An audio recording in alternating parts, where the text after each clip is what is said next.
Howdy, y'all. Welcome to Liberty Libations number 89. My name is Jake Green, joined as usual by Zane, Placie, Stephen Hilton, and Alden Hardee. And tonight our special guest is Ulyana Kubini of the Mtindo Network. And I once again forgot it. Mtindo Network Development Initiative. My goodness, why can I not remember those last two words? Ulyana, thanks for joining us tonight. We really appreciate you being here. Thank you so much for having me on, and I've been a fan of the Libertarian Party of Georgia for a long time, actually, believe it or not. Wow. Okay. Well, what brought you to be a fan of LP Georgia? Well, I was kind of researching the sorts of policies being put out by different states, and I've always just noticed that Georgia was on the forefront a lot of the time, especially with the LP. So definitely kudos to you guys. All right. Yeah. I mean, we got a lot of people who work hard down here. Me, Zane, and Stephen are all part of LP Georgia. Alden just moved to Georgia, so I just got here. Yeah, he's not hugely involved yet. I'm just a cheerleader right now. Yeah. Yes. Yeah. He just spits his wisdom on this show and then goes and does his own thing. Yeah, it's a stretch to call it wisdom, but there is spitting. Yeah. There we go. Well, Zane, Stephen, Alden, what are y'all drinking tonight? I've got a Cotter and a beer just for. Well, I'll drink one for Ulyana here. So perfect. Stephen, what are you drinking? I'm just kind of emptying out the fridge tonight, but repping the local brand, the Space Lettuce. Monday night, also Monday night, we got the Death Raptor. There it is, Death Raptor, and then another Atlanta brewery, New Realm Kick Flipper. I don't know if I'll get to that, but we'll see. Are those all IPAs, Stephen? Yes, they are. Oh my gosh. Okay, Zane, what are you drinking? It's almost that time. The IPAs all have names that don't even sound like they'd be good, and none of them are. That is very true. Zane, I've got a Corona Extra. Okay, Stephen's might be better than yours. And I'm drinking whiskey, Lafroig tonight. Nice. Before we get started, head on over to Peaceful Sea Network. It is our website for dadgummit. Why is this not? There we go. That's much better. We have a new layout, everybody. So there's our new layout. Peaceful Sea Network has all the shows that my company, Peaceful Sea Productions, creates, including this new one, Cascade Effect, which is coming up already in the next couple months. This artwork is courtesy of Mr. Alden Hardee. This is a anthology series podcast, basically about crime in Cascade County, where it is one of the counties in the U.S. with the highest percentage of exonerations of innocent people who have been thrown in jail for a crime they didn't commit. That is not a good marker to reach. That's not you shouldn't be proud of that particular factoid. Yeah, no, it's a blight for sure on Cascade County. So the first season will cover a altercation that ended up with a dead civilian between a cop and a civilian. It'll cover the entire story and kind of allow you to make your own judgment on if the cop was in the right or if the guy should be thrown in jail. So that the first episode should come out mid to late September. So be on the lookout for that. So go to peacefulsea.network to check that out. Also, this show is brought to you by Rabbit Eye Wine. Everybody knows that at this point in time, if you've watched the show for more than one episode. Rabbit Eye Wine, the tastiest and blueberriest of all wine in the state of Georgia. Yeah, it's delicious. I mean, we have a few bottles here. We've given a few bottles away. It's fantastic. If you're, what city are they located in, Stephen? I know you know this. Bristol. If you're ever near Bristol, go check it out because they have wine slushies that are supposed to be friggin' delicious. And yeah, their wine is absolutely fantastic. So go check them out. All right. Well, our first topic of the night is the Mtindo Network, which is who Ulyana Kubini works for at this point. Just got hired. Is that correct? Yes, that is correct. In April, I started this wonderful job working with students all across Africa, specifically in Uganda. And it's been one of the greatest jobs I've ever had in my life. Nice. Okay, so can you describe for us like what the purpose of Mtindo is? Definitely. So we view that the best way to promote human flourishing is with capitalism, individual rights, free markets, free trade, all these things that Africa currently does not have, quite frankly. And there are people on the ground that are suffering because of that. And we want to fight the ideology of collectivism, socialism, and give students the power to gain that knowledge themselves and not have to listen to state officials every single day, day in and day out. The state propaganda really does poison the minds of the young individuals, unfortunately. Man, you are just speaking our language. Everything you just said makes all of us so happy. Thank yes. So what is your role in this company, in this initiative? So I am the international relations coordinator. I work with spreading the news about Mtindo to different countries and to different people across the globe. One of my kind of primary roles as the international relations coordinator is allowing students to connect with professors across the US, across Europe, and even across the Middle East in some countries, and asking these professors if we can distribute their books, because we have a huge publishing center in Uganda, and we thought that would be best to publish their books there and give them directly to students, give them to libraries, and give them to schools instead of international shipping. International shipping from the US to Africa is really expensive and really timely, so we thought that that would be the most efficient way to do it, is printing right in our own center in Uganda. Heck yeah. Yeah, shipping prices are only getting worse and worse too, so that's probably a good call. Yeah. How did you find this company, and how did you get involved? How did I get involved in Liberty, as a movement, or this particular company? This particular company. This particular company, I've been involved in one other organization called the African Objectivist Movement before this, which is also another libertarian-esque organization. And a few of my contacts in that organization worked in Africa, and were also familiar with the Mtindo Network.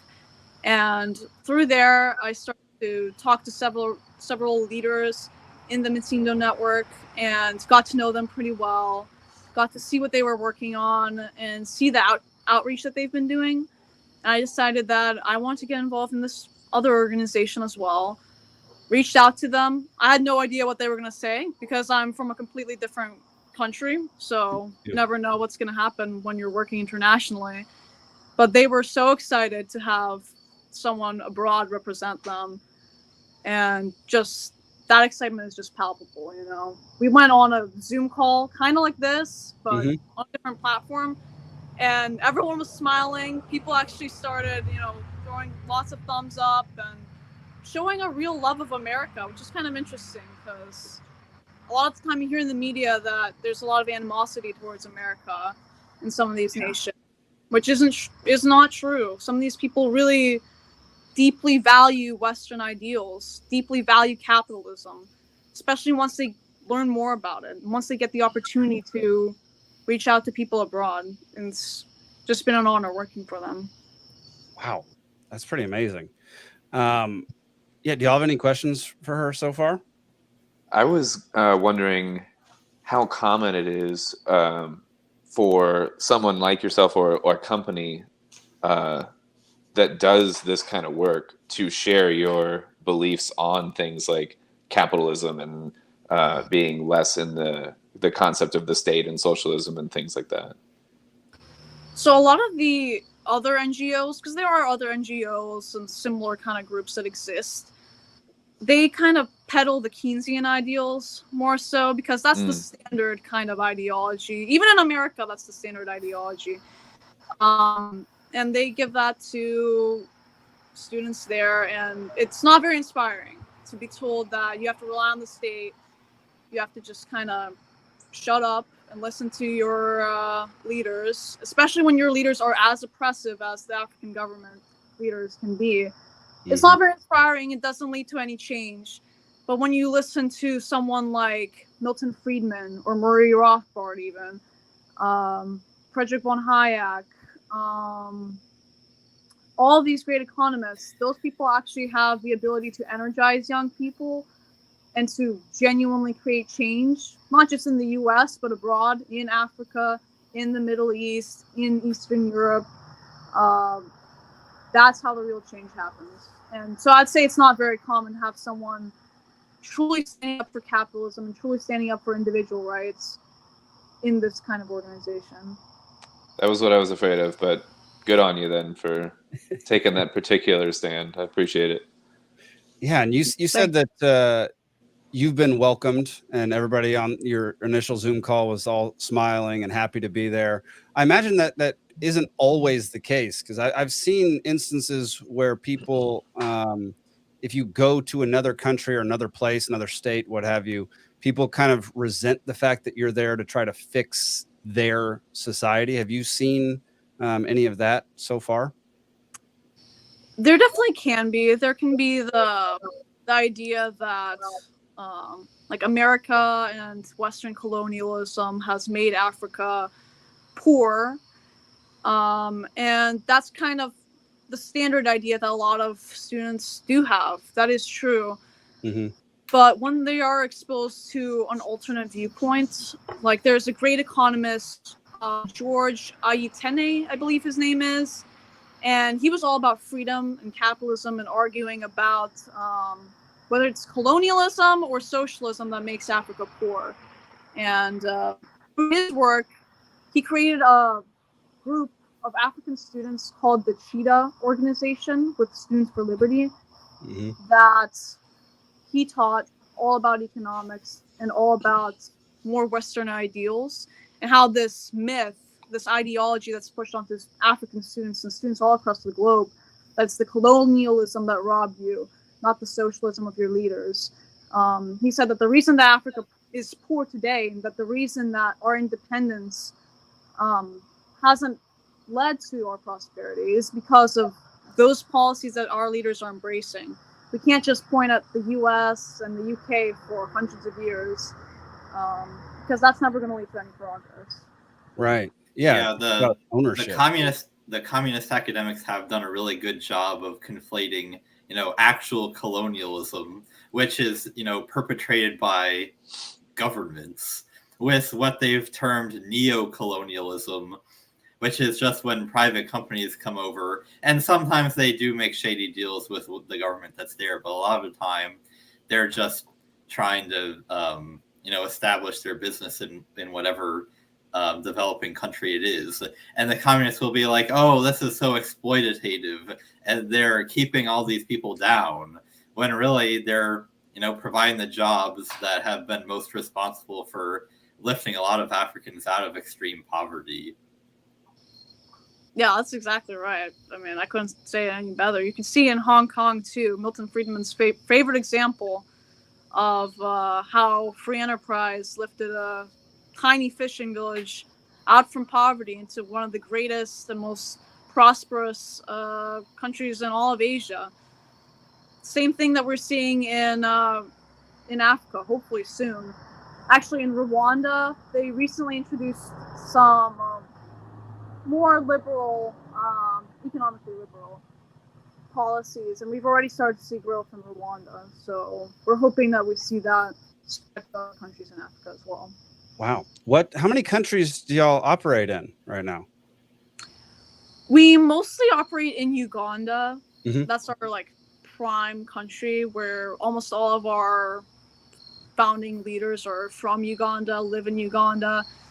But we also have students that travel over 20 hours from Kenya to attend our African Liberty Camp. We have people from South Sudan, Malawi coming to see us. And, you know, there's a reason that someone travels 20 hours in Africa with those kinds of conditions. You don't just, you know, do it for fun. Yeah, it's for prosperity or for Taylor Swift. It's one of the two. You know? Exactly, yeah. So, I mean, I understand, you know, China has a footprint in some of these countries as well. Do you see kind of like I don't want to say like a warring faction, but, you know, are there, you know, opposing international ideals also trying to set up camp around where you are? So the Mtindo Network, we haven't really directly come across any like China influenced think tanks. There are definitely those think tanks. I couldn't name one off the top of my head, but they do exist. There are people that just align themselves with the ideologies of those countries.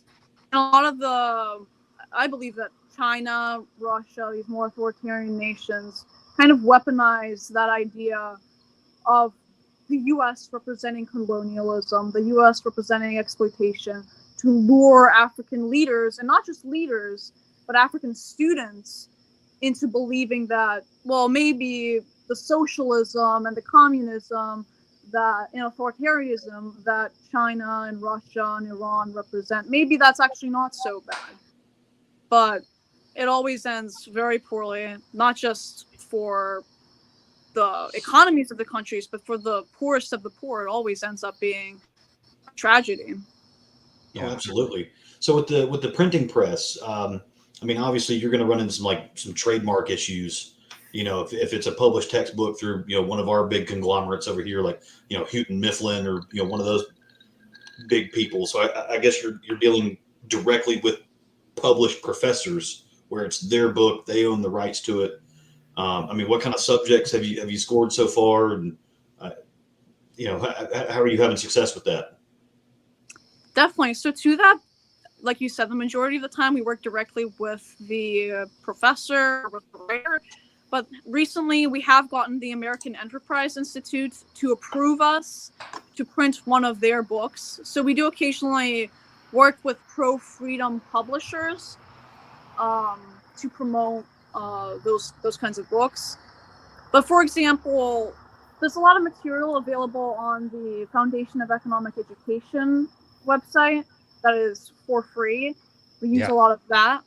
Like Economics in One Lesson is a classic that we love to print out and give to students. Henry Hazlitt. Yes, exactly. Right there. There it is. There it is. And another one of the books that we're pretty proud to be printing is The Divine Economy Theory. This is a more specialized book. It's written by an Auburn-educated economist, Bruce Kerber. It talks about how spirituality and economics are all intertwined. And he was actually someone who studied at the Mises Institute and someone who really understands that philosophy very clearly. We've distributed over 6,000 copies of his book. And we've also had plenty of kind of shows almost where Bruce comes in and explains to the students these key principles. We've also printed The Adventures of Jonathan Gullible. This is for like high school students. Mm-hmm. Dr. Schooland, he is great at writing to kids. It's a picture book, and there's actually a new series that is coming out very soon based on that book about the adventures of Jonathan Gullible. Wow. We also have books with the IEA, which is based out of the UK. Eamon Butler, he's another libertarian philosopher, scholar, and writer that we've worked with pretty closely. Wow. La Sierra University is another university in the US that we've worked with. So it's been all over. But all these authors have something in common. That's that they want human freedom and economic flourishing in these countries. It is kind of wild. It's like how many principled people will, even if they are capitalist, will let their information and their books and their hard work go for free to people who really need it. I've noticed that about libertarians just throughout the U.S. in general. There are very few who will like if someone really needs a certain product or a certain, I'll take Alden for instance. Alden friggin' just did that graphic design for me for my website, and I can't afford to pay him right now, but he friggin' did it anyway in 48 hours. And that it's attitudes like that I find pretty fantastic and phenomenal, and those are the best people to work with, and it's great that you're able to find those people as well. Thank you so much. Actually, that reminds me of Dr. Ron Paul.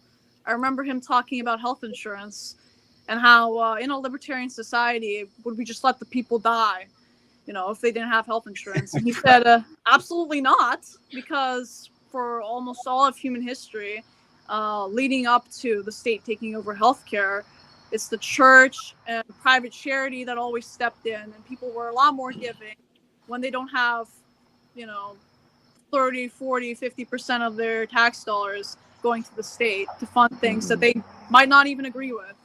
Yeah, people always act like when you say that charity or fraternal organizations would fill in the gap left by the services that are currently provided by the state. They're always like, oh, that would never work. You're being so unrealistic.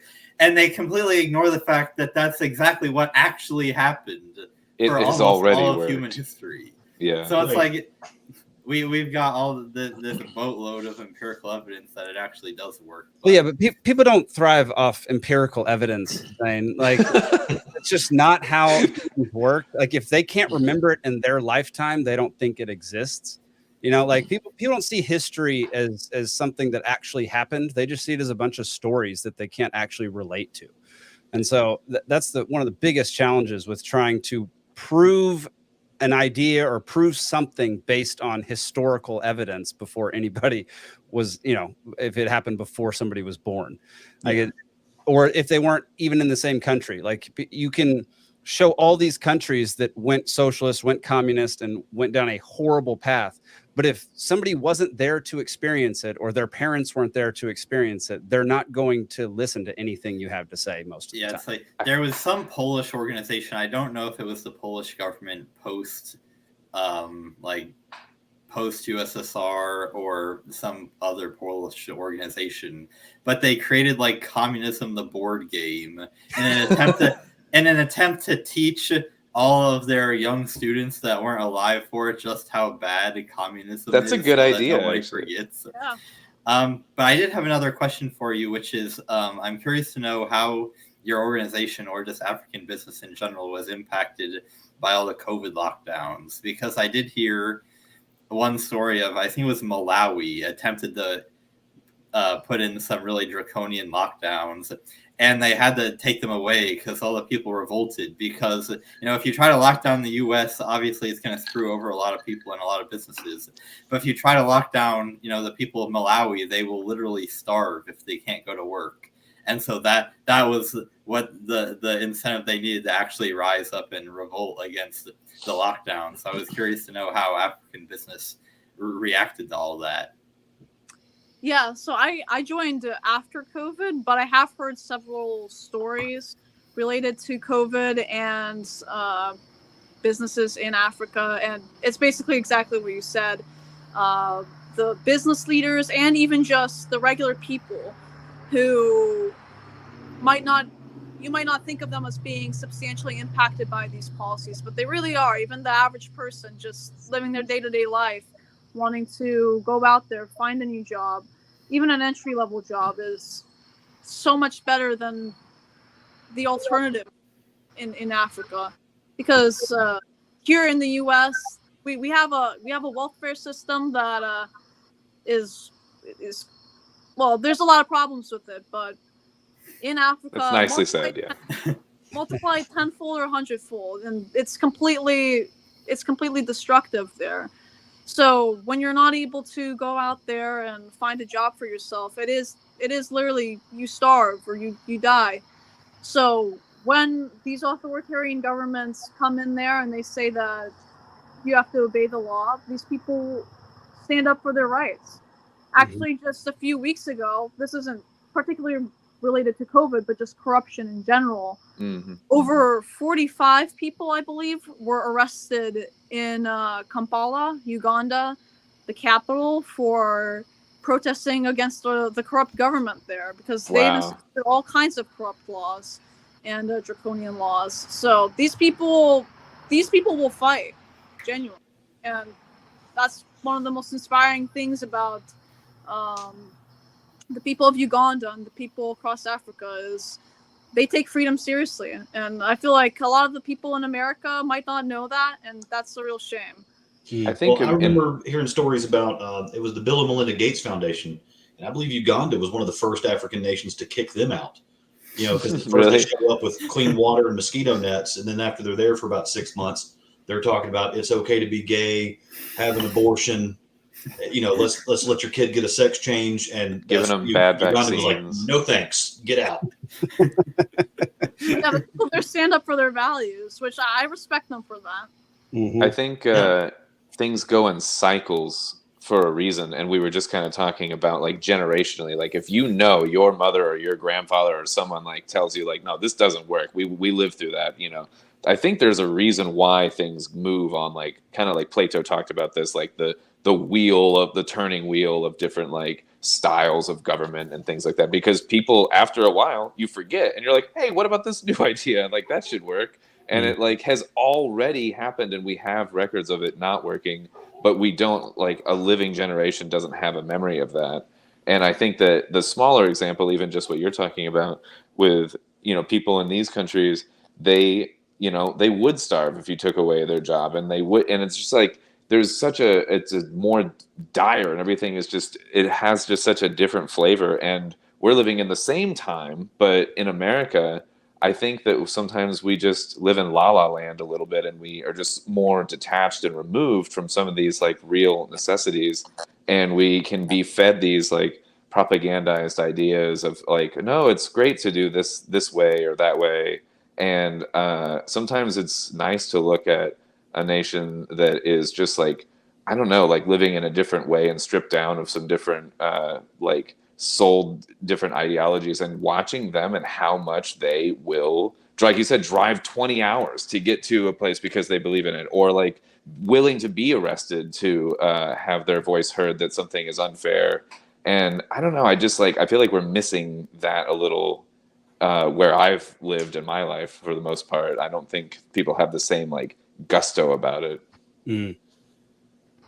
No, definitely. I'm originally from Ukraine, actually. Our country is also known for corruption, and we've had all kinds of socialistic regulations imposed on us. Even just, I lived in Kremina, which is a pretty small village. Just the very limited access to any sort of knowledge or a diverse group of ideas. You don't really have that in a lot of the villages. And growing up there, I knew that was a big problem. And seeing the contrast between that and the United States, it was pretty moving. And I knew that I wanted to help people in a similar situation. And it's the same in Africa. People in villages, they don't have access to these ideas. But a lot of them have big dreams. A lot of these people want to start businesses. They want to work for themselves. They want to be free. And we just want to give them the tools to do that. Yeah. I mean, it's a fantastic goal. Zane, go ahead. Yeah. Is your organization involved at all in, I think they're called microloans, where like somebody needs like $100 to start like a small business? Because, you know, it obviously in the United States, if you're trying to start a business, it would take a lot more capital than that. But if you're just, you know, trying to become, I don't know, a bicycle repairman in Africa, then that's something that you could start with a pretty small amount of capital by American standards. And I know that's been something that's growing because it's actually achievable to raise that amount of money now with like the internet and crowdfunding and all that. So I don't know if that's something your organization is involved with at all. Yes, we're to some extent involved in something similar to that, but we kind of focus more on like teaching the principles of business so that people that start businesses don't kind of go into it, jump into the 10-foot water and have to struggle to keep their head up. Right. We give them all kinds of resources, and sometimes those resources are monetary resources, and sometimes they're not even loans. They're just, we believe in your business and we want to help you out. And sometimes they're about just teaching the principles of business. We give out books specifically about business. Some of my colleagues, like Dennis Boa and Ondura Gideon, they are involved in teaching business and teaching all kinds of people about these ideas. Women, young people, older people, everyone. So business is a huge part of what we do. I love the educational foundation, the teach a man to fish component of it is cool. Heck And I had one other question came to mind. Another story that we covered back in the winter when we had a cold snap here. And we covered that story with the church that the state told the church they couldn't house the homeless there through the cold snap or something like that. And that was just obnoxious, but it made me think, have you run into where any of the governments in where you're working, have you gotten pushback at all from what you're trying to do, or has there been no real friction officially there? In terms of officially, it's been relatively limited, but in terms of getting to really reach the students, we don't have any real support from the government, obviously. Right. And a lot of the students, some of them come in and have the ideology of the government kind of still lingering in them. Some of them just totally know that they want freedom and they want to learn more. But a lot of the times we see that people transform over the course of time when they're exposed to these sets of ideas. And that's honestly one of my favorite things to see. And you mentioned the church, I believe, kind of building off of that. Uganda in particular is a very religious country. I believe almost 80% of the people there identify as some sort of Christian. And I believe that's actually why one of our books, The Divine Economy Theory, has resonated so well with the students. Because so many people are taught that Christianity and collectivism kind of go hand in hand. And as a result of collectivism being linked to Christianity, people think, oh, we should accept the state. And Dr. Bruce Kerber, he does a really good job of analyzing how the Enlightenment ideas and Miesian economics actually tie into spirituality and Christianity as well. So a lot of the students have loved that book, and we've, like I mentioned, given away over 6,000 copies of that book. Nice. That's been our number one book, actually. A lot of people that want to use Romans 13:1 as a reason to capitulate to tyrannical governments, you need to read the first 12 chapters before that. You're darn right they do. I know me and Steven have discussed that before. The Roman 13. So I have to ask a cryptocurrency question, just because I know there are some countries in Africa where the citizens are embracing Bitcoin in a big way. Is that happening in Uganda? To some extent. Actually, one of the new authors that we're trying to onboard and who's interested in getting involved in the Mtindo Network is Safedine Amus. He's the author of the Bitcoin Standard. And oh yeah, he's great. we're working together. I'm trying to get him to kind of engage in Mtindo, and actually just a few days ago he emailed me and he said that he would be interested in getting involved. So that's huge cool. win, Mtindo. Oh, that is killer. That is killer. Have you seen God Bless Bitcoin, the documentary? I have not actually. Okay. Well, there's a reason. Well, there's a reason for that. It just came out like 2 weeks ago. Okay, and it is free, open to the public. You can download it. They want it to be a free resource for people to use all around the world. So maybe check that. And by they, he means him. What? That is not me. That's not my documentary. God Bless Bitcoin was made by a whole bunch of other people that I have nothing to do with. They literally put it on the internet for free as a resource for people to learn about it. And they do it through the lens of religion. They cite a bunch of scripture, talking about how, those who devalue the money, have evil intentions and all this kind of stuff. And it was great. It's a lot of information, but it's a good documentary to check out. But it's been about 35 minutes. Can you tell folks like how they can help and where to find you all?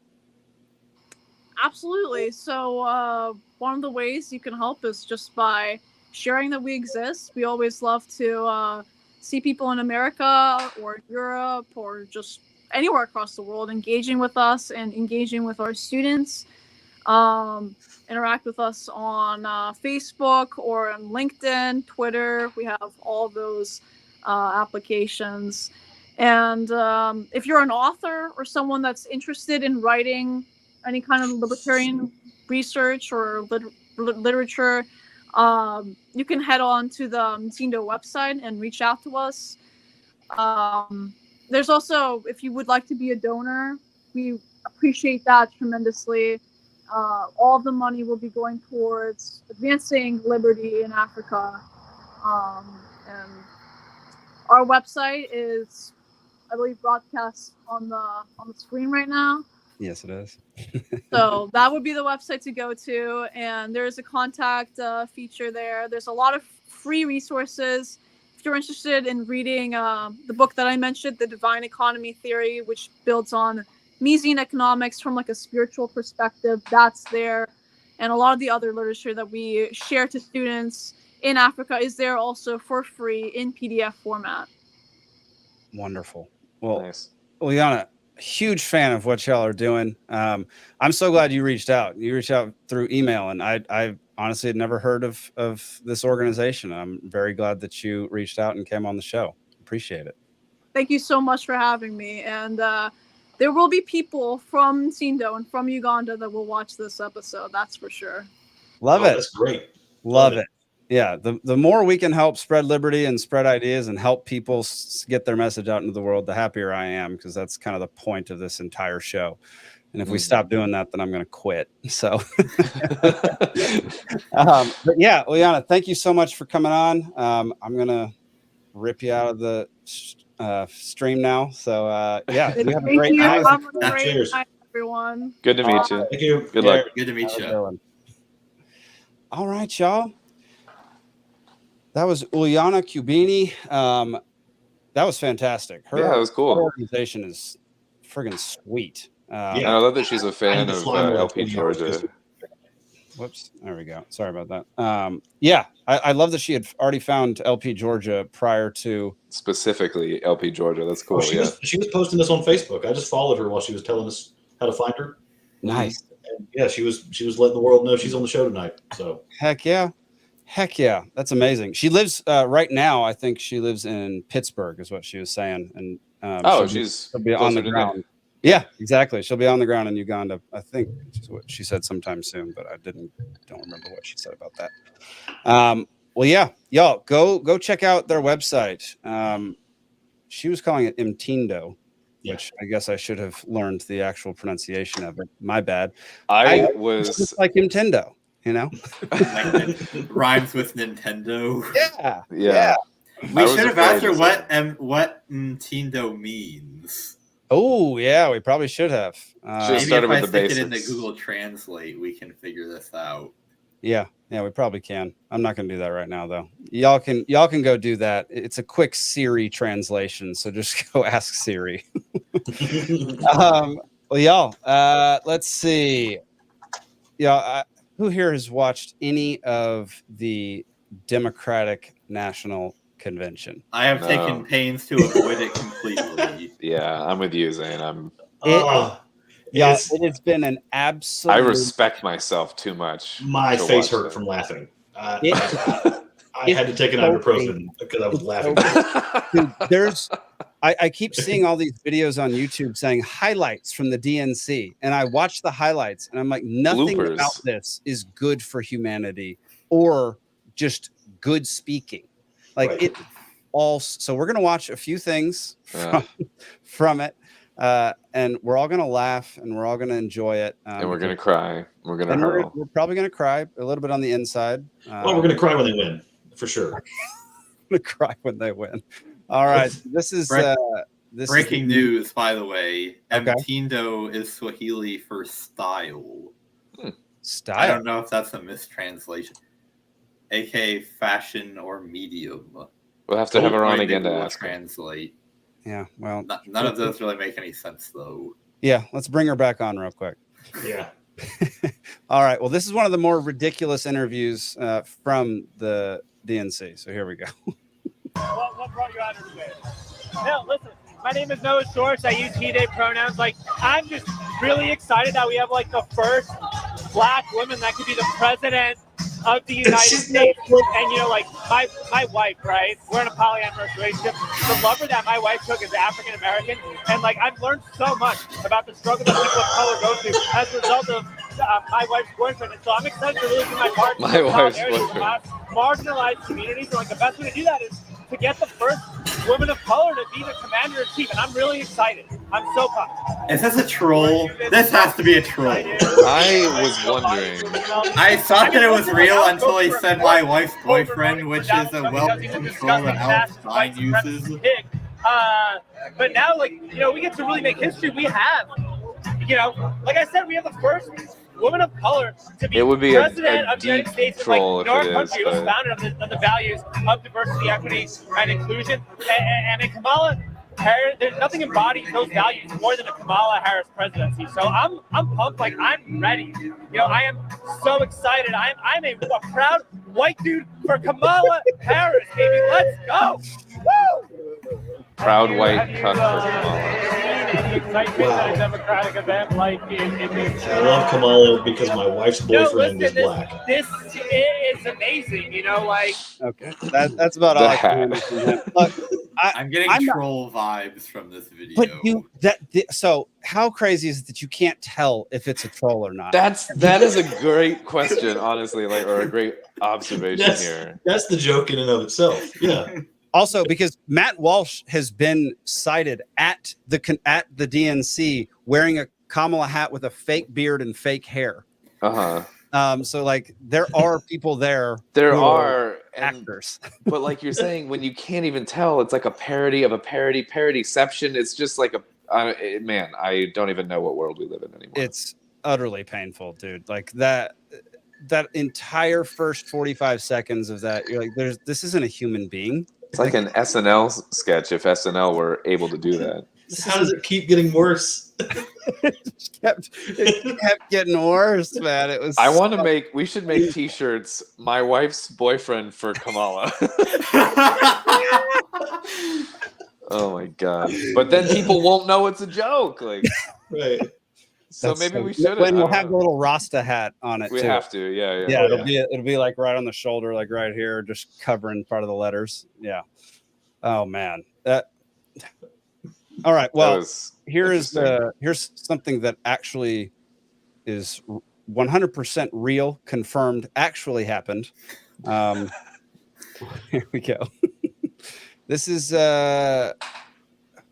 Hang on a second. Let me get. Here we go. So this is the introduction to the roll call. I'm skipping ahead of this goober because his introduction was terrible. But here's the DJ's introduction for roll call. Gentlemen, my name is DJ Cassidy, and I'd like to welcome you all to the Democratic National Convention roll call. Roll call. All around the nation. But first, let me pass it back to Secretary. Yeah, we're not going to wait. They're playing Sweet Home Alabama at the DNC. I would have figured that would be a horribly racist to them. That's crazy. You know, you would think it would be. Yeah, that feels like an RNC move. But if it is horribly racist, they made up for it with this with Georgia's Georgia's roll call. So here we go.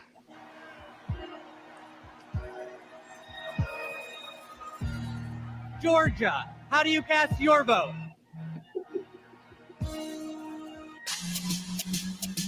Yeah! What is happening? We are here tonight to officially nominate Kamala Harris for president. Five, get loud, another round of shots. DNC, turn out for what? Turn out for what? This really All right, happens. this is pretty funny. I have got to give it to him. This is funny. This is comedy. They're not going for funny, Zane. Right. Build walls for what?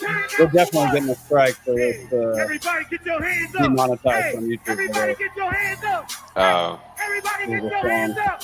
It's not like we were making any money We're anyway. not going back. Totally worth it. We're not going back. We're not going back. Also, according to Kamala Harris, Lil Jon pronounced her name the racist way. So Kamala. he said Kamala. Yeah. Oh yeah. Oh man. I don't like. I've watched so much of this dadgum. Well, and I saw a story today where DJ Snake even came out and said that he's totally offended that any of his music was used at any kind of political rally. He's like, I'm not in that. He's like, that's my music, my sample. I didn't authorize that. Yeah. All right. Yeah. I think we can all agree that the LNC was stupid. But imagine how much more stupid it would have been had we not actually done anything and just sat around for 3 days celebrating a decision that had already been made. I don't know, man. Afro Man singing "Hunter Got High" was pretty lit. But also, everyone would still have been just as drunk as they already were. Like that wouldn't have changed. That's a constant, whether or not we yeah. had business to do. Half of the convention was still drunk. Like That's a given. It's a universal constant. I just want to get drunk and talk about like fantasy football or something and forget we live in this reality. Maybe we'll do that for the last 30 minutes and just talk about nothing. Do it like a palate cleanse and talk about something. A palate cleanse. I like that. Yeah, who's your RB1? Exactly. Yeah. Y'all, it's just like we all know politics is theater, but like this is literally freaking nothing but theater. Like the whole thing is just one big show. It's pageantry, and it's not even Did y'all see a few anything. weeks ago at the Camel rally when Megan the horse pumped the crowd up before she came on stage? I didn't see it. I heard about it. I don't remember what happened. Megan the She horse. was in some kind of like the stallion. Excuse me. Megan the stallion. Megan the horse. Yeah. She was in heard some that. kind of like schoolgirl outfit, like a suit and tie, but it was booty shorts, and it was all blue. And she's up there just twerking and cussing in her music and stuff. And then Camel is like, yeah, all right, yeah, thank you. Yeah, it's like, yeah, goodness gracious. They don't actually have any values that impact you or that have anything to do with you. Their values are strictly how can I help myself and how can I help my friends. Well, and it's like they're exclusively pandering to the poors. Yeah. The poors. Yes. Like and they don't go vote. They stay at home and get inebriated. They don't go vote. They're working 3 jobs and can't go vote because it's not a national holiday. Yeah, it's on a Tuesday or whatever. Yeah. Right. Yeah, it's a friggin' Tuesday. Why didn't they make it a Saturday? Like, why do we have a President's Day? Why is it even one day? Yeah, exactly. Well, no, I like the one day. But some people work on weekends. Like, there's just no good solution. Is why do we have a President's Day that everybody takes off? Oh, that's a fair question. But not a national voting. We were just talking about I would say that most people do not have President's Day off. Okay, but it is a holiday, technically. Labor Day then. Labor Day then. Whatever. Instead of some communist holiday, because you lit some building on fire in Chicago, instead of that, right, go vote. Yeah. You would think if this country cares about quote unquote democracy so much that we would have a holiday to vote, but well, yeah, exactly. But it's we're a constitutional republic, by the way. Oh no, I'm well aware. Yeah, we're really a corporate oligarchy. Yeah, that's actually even more true. Yeah.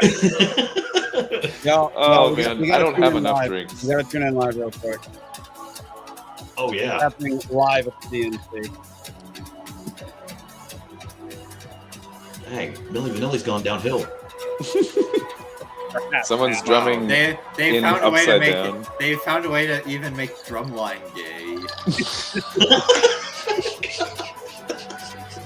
How did they do that? How'd they do standing reverse 69 drumline? I don't know. Right. Gee whiz. What is happening? Tune in tomorrow for Democrats Got Talent. DGT. All right. I'm going to show what they consider highlights real quick. I'm going to show The two. blooper reel, yeah. One is Biden and one is Oprah. So, yeah, here's the Biden. How many one. people got free cars? Great question. Here we go. Common sense tells you that Kamala Harris and Tim Walz can give us decency and respect. Let us choose truth, let us choose honor, and let us choose joy. Wow. This is the moment to remember. I got to say, though, I do like Ozempic Oprah better than Weight Watchers Oprah. Ozempic Oprah. And here's Biden. Working to bring hostages home and end the war in Gaza. Really? Peace and security in the Middle East. We're We're working around the clock by Secretary of State to prevent a wider war and reunite I hostages can't with remember their his families. name right now. Yeah, my Secretary of State, the black guy. Health and food assistance into Gaza now. Yeah, we'll send the aid workers in The and then civilian make sure they suffering all of the get Palestinian bombed after people. that. And finally deliver a ceasefire and end this war.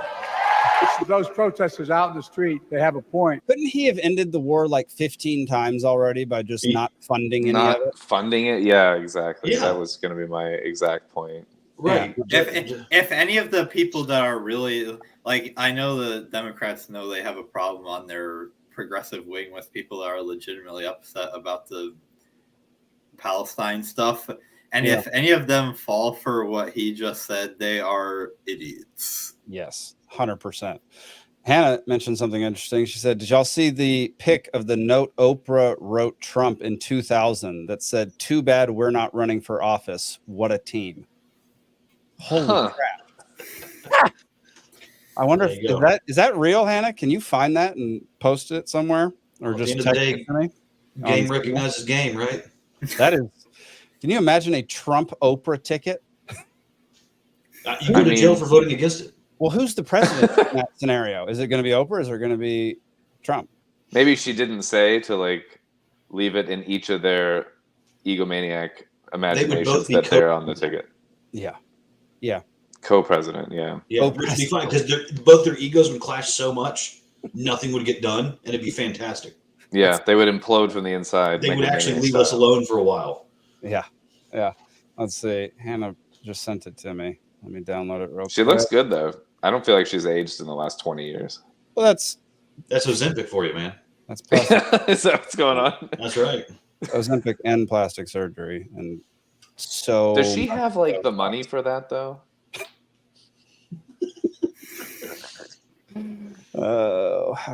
Where is this? Terrible joke. She could trademark it. I mean, she's got the money they could call it Oprahfication moving forward.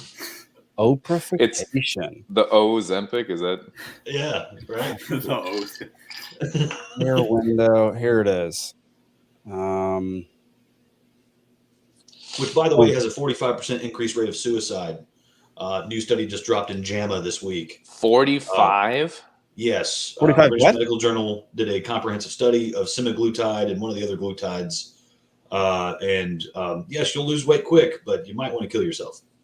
45 is good significant. Lord. Let's see. Donald, I received the book excerpt. I have to tell you, your comments made me a little weepy. It's my thing. Something to say. It's one thing. It's one thing. One thing. My bad. Yeah. And live a life of integrity. Still another to have people like yourself notice. Thank you. Too bad we're not running for office. Wow.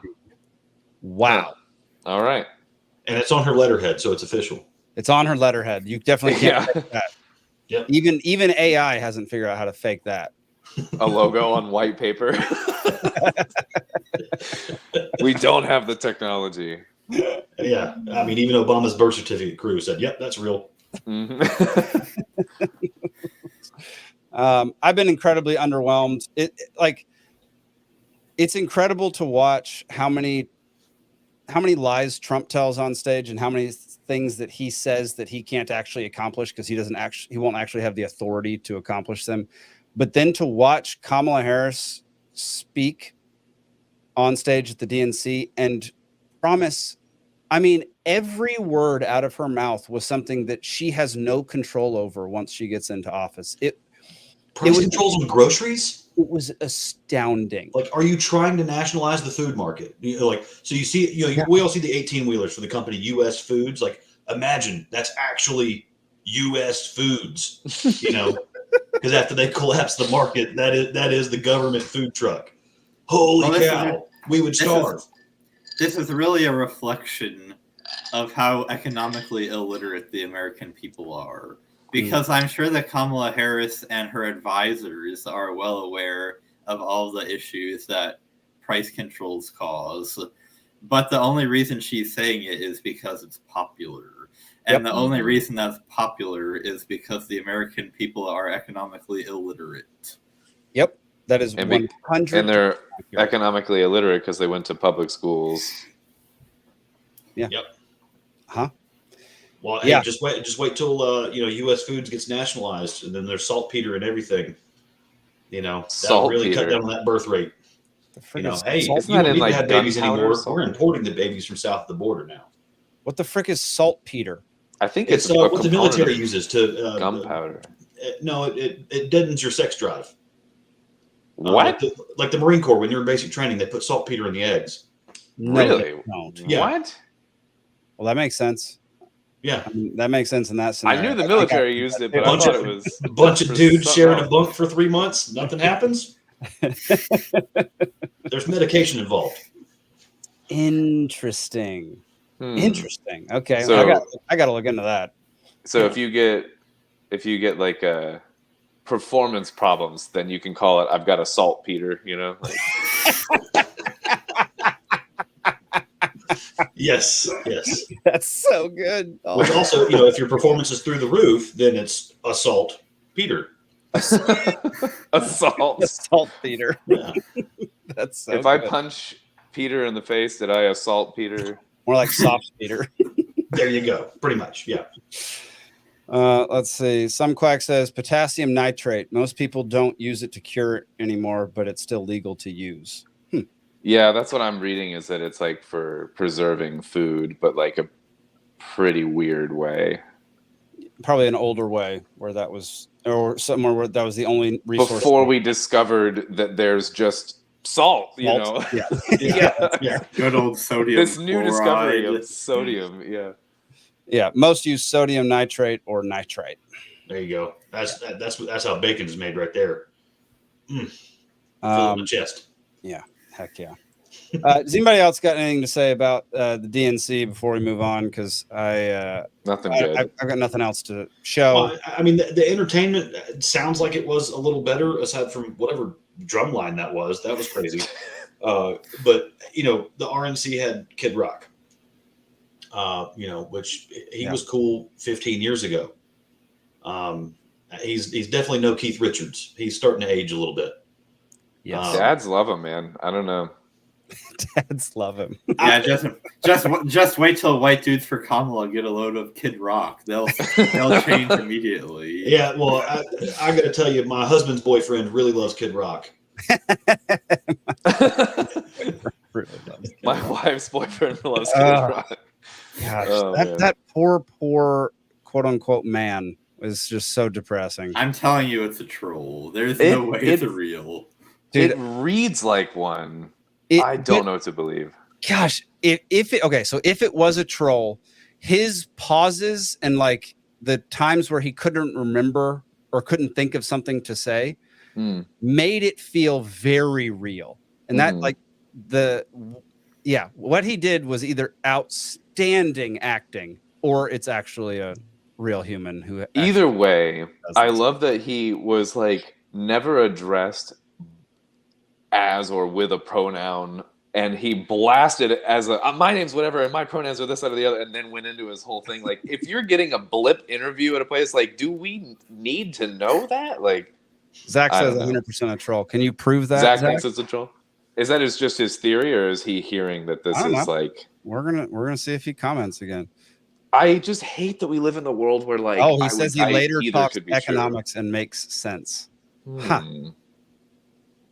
Like, makes good sense or makes leftist sense?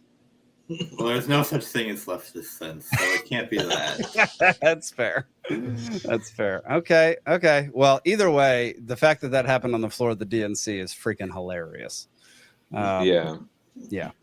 All right, y'all. We're gonna move on to the next topic. It'll be a 5-minute one.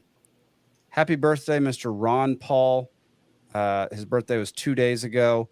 We are going to watch a full 5-minute and 50-second speech of his. This is posted by Spike Cohen. He says, in honor of Ron Paul's 89th birthday, here's a video of him accurately predicting in 2002 what the next 10 years would look like. In retrospect, he accurately predicted what the next 22 years would look like. It's up to us to break this cycle. So I'm going to play this thing in its entirety. So if you need to use the bathroom or whatever, do it now. Because it's fantastic. I watched it earlier today. It's so freaking good. Mr. Speaker, it's going to be our government intervention in the economy, the private affairs of citizens, and the internal affairs of foreign countries leads to uncertainty and many unintended consequences. Here are some of the consequences about which we should be concerned. I predict U.S. taxpayers will pay to rebuild Palestine, both the West Bank and the Gaza, as well as Afghanistan. U.S. taxpayers paid to bomb these areas, so we will be expected to rebuild them. Ooh. Peace of sorts will come to the Middle East, but will be short-lived.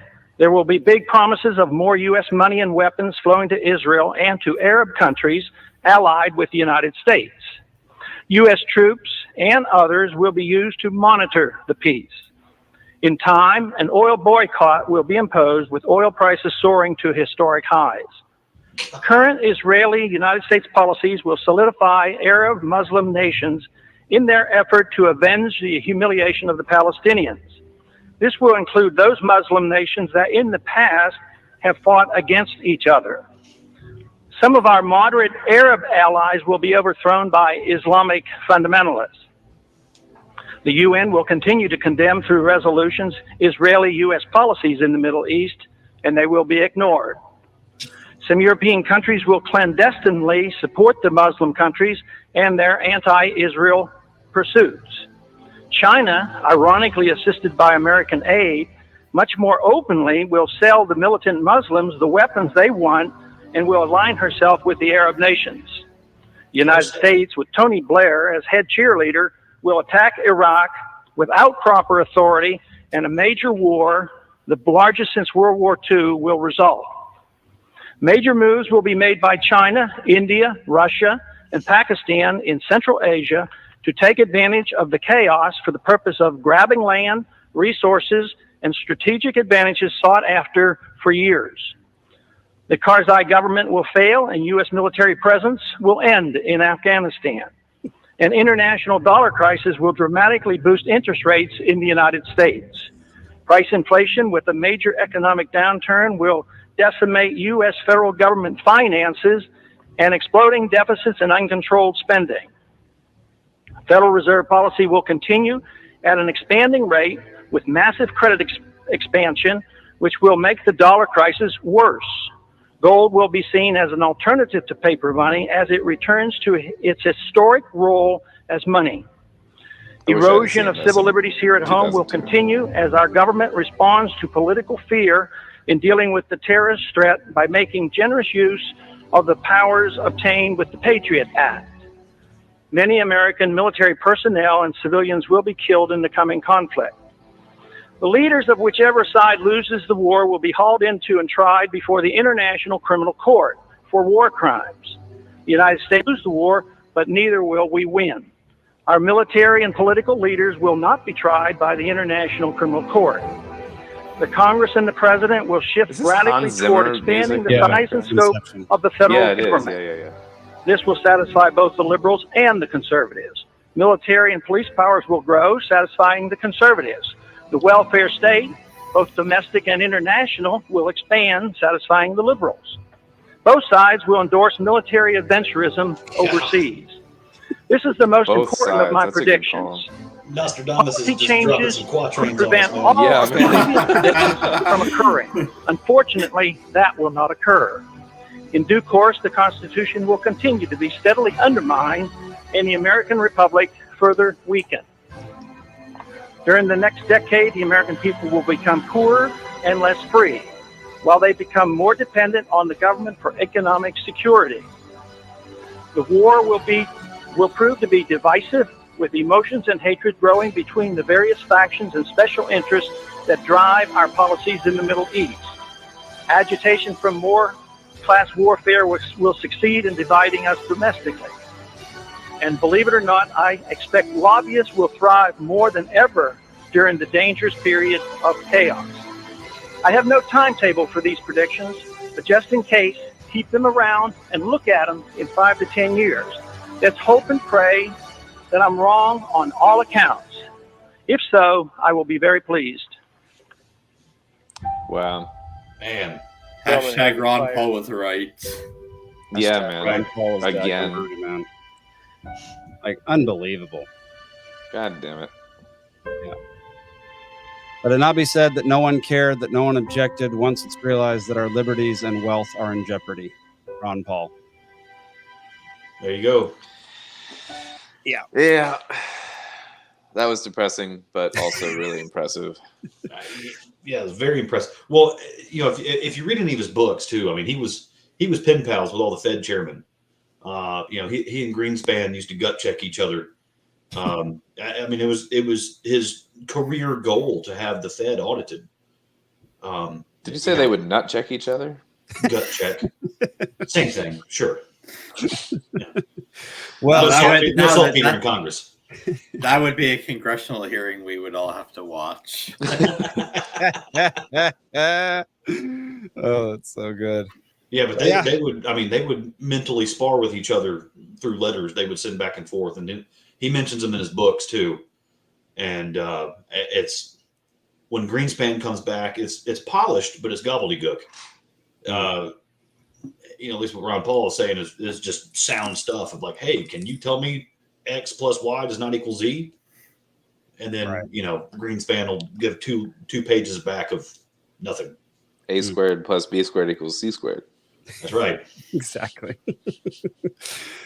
All right. Well, happy birthday, Dr. Ron Paul, 89 years old, still going strong, still shows up and gives incredible speeches.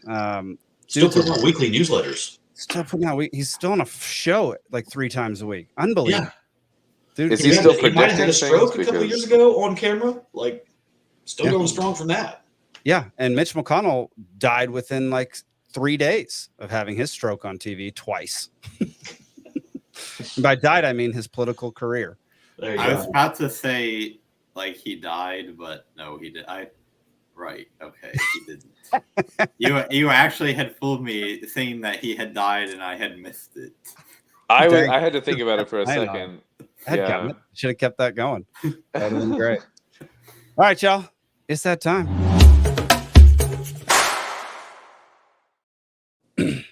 All right. I have way more things to do. Zach is feeling under the weather tonight, everybody. So wish him speedy a Merry recovery. Christmas. Just a Merry Christmas. All that's good stuff. Let's see. That doesn't really fit anymore, does it? What? The whole libation trivia thing? No, it doesn't fit anymore. Don't like it. All right. Let me switch spots with Zane here. And yeah, let me get the scoreboard going, Zane, before you go anywhere with this. Add to stage. Boom. You have brand conflicting items going on. Just this is his trivia. I can't control what he does. And Alden, stop being a graphic designer for 10 seconds and let us just have fun on this show. Stop being a dick and be an asshole. All right, so when I first put all my trivia slides together, I used as many of the libations assets as I could. If you want to send me the new assets, so I become also the music is really loud tonight. I don't know if you can turn that down a little. Turn it down for what, Zane? Turn it down for what? I don't hear any music. Is it on right now? It's on right now. Zane, I don't hear Zane's probably anything. hearing it louder than we are. Is it coming only through the left side? Maybe. No, I don't hear it at all. Wow. Okay, Alden doesn't hear it, everybody. So Alden can't hear music, I guess. Yeah, but I can pick Therefore, it out doesn't that exist. the Inception soundtrack was happening behind our boy there, but Yeah, you could. That's the most overused audio ever since it came out. Like everybody uses that behind like an epic speech. right, yeah. It's really stupid. Quit using that. It's first of all, it's copyrighted and it's good, but it's not the most amazing thing on earth. So stop using that. All right, Zane, take it away, man. All right, everyone. Welcome to Liberty Libations Trivia. As usual, this is trivia in 3 rounds. Round 1, 8 questions, 1 point each. Round 2, 6 questions, 2 points each. Round 3, 4 questions, 3 points each. And Jake has informed me that trivia now has a time limit of 30 minutes, so we may have to cut our usual banter a little bit short, which is very tragic. It's tragic. Let's move on. Okay. Mark Twain. Actually, if you just get all the answers before I read the question, trivia will go so much faster. Yeah, see, yeah, the Mark Twain effect. Very true. Right. Let's do that. All right, tonight's categories: round 1, geography; round 2, theater; and round 3, backronyms. What is a backronym? It's You will got to be find out. something backwards with acronym. You will find out when we get there. Okay. Um, I'm very Okay. excited about round 3. I have heard the pleas of the people, and I think these questions are a little bit easier than they have been for the past couple of weeks. I like to please all the I people heard- too, yeah. Then all I heard was all you peasants are stupid, and I'm way smarter than you. Well, that's what I meant, so I'm glad you figured out what I Right, meant. yeah. Okay, good. Is that a dog whistle? Just making sure. All right, let's go. Round 1, geography, question 1. The line of latitude 36 degrees and 30 minutes was key to what early 19th century piece of legislation? Stephen. It's what divided the North from the South. Okay, I'm going to need the actual name of the legislation here. It's not Mason-Dixon, is it? It's No. Okay. Okay, Jake. No, that's what I was going to guess. I was going to guess Mason-Dixon. No. Alden. 1865. No. Okay, so... Oh, Jake. I was going to say Louisiana Purchase as soon as No. I got it. Okay. Yeah. So your hint is that it's named after a state, and it's named after the only state that was north of 3630, which was still allowed to have slavery. Stephen. There was still the Maryland Act. No. Alden. Ohio Sucks Act of 1865. No. Damn it. Yeah, I'm not going to get this one. All right. This is the Missouri Compromise. That's what I said. Okay, Yeah. So they drew the north-south line at 3630 and said no slavery above 3630 unless you're a state that either already has it, which actually included Maryland and Delaware and a few other states, or if you're Missouri, because Missouri was above that but still got to have it. Okay. Yep. I should have known that. That was a good question, Zane. Bravo. I've just finished reading how the states got their shapes, which is why lines of latitude were on my mind. Oh, cool. All right, question 2. What is the capital of New Zealand? Jake. Auckland. No. Stephen. New South Wales. No, that's a province of Australia. Actually, a state of Australia. Alden. Yeah. The Fellowship of the Ring. No. I considered including a second half to this question, which was hint. It's not Auckland, because everybody always thinks it's Auckland, but it's not. Okay, so that means it's the city on the top of the south. The top of the south. Yeah. Yeah. They got it. Christchurch. No, it's not that either. It's not What? Christchurch. No. Christchurch is the southernmost city. Like, it's the city that's closest to Antarctica. So all the Antarctic flights leave out of there. Alden? The Two Towers. No. Does it start with a W? Yes. Yeah, I knew it did. I just can't remember the freaking name. I thought you were gonna be like, oh, I got it. You're like, well, when I hear it, I'll recognize it. Like, it has the same name as a famous brand of footwear. Steven. Wilson? No. You put your hand up so fervently, I thought for sure you had. I thought so too. Yeah, and then I won and realized I didn't know it. Oh man. Dadgummit. I've been there. Footwear. That's a stupid thing. A famous? It can't be that famous. It's pretty famous. Jake. Wadidas. I was gonna say W Swiss instead of K Swiss. Oh my god. This is so terrible. It's a Wellington. Wellington. Dadgummit. What are those shoes? Yeah, Boots. Wellingtons. Yeah, they're boots. I didn't know that. I'm going to give it to the audience. They got it before. Yeah, please give it to the audience. Yeah. Someone, please. Are you sure it wasn't? Yes, these questions are so much easier. Yeah, I'm so glad. All right, question 3. What Flemish cartographer produced the map in which Greenland is a... Stephen. Piri Reis. Who? Piri Reis. No. And how about you let me finish the question next Stephen, time? are you the one that asks Piri Reis like every week? Every time Steven says something about Barry Reese. Oh, this is like the third time. Finish the question, Zane. Talk over us. What Flemish cartographer produced the map in which Greenland is about the same size as Africa, even though Africa is actually over 10 times larger? Jake. Captain Greenland. No. Okay. Stephen. Mercator. Finally, somebody gets one of these. Oh, Nice. Good job, Steven. Oh, yeah. Oh, no, I'd be fired if I didn't get that. I Oh, would not right. be able to go to work tomorrow. Was it bigger because they like flattened it out at that point or Well, something? it's because so the Mercator projection preserves the bearings. So, like north on a Mercator map is actually north, east is actually east. So you have to exaggerate the distances to account for the curvature of the Earth. Yep. Hey, Zane. This is let's one of make the a reasons deal. why flat Earth doesn't make sense. Zane, let's make a deal that you and I are the only ones who run trivia. So we'll make a deal that an answer will never be Perry Reese.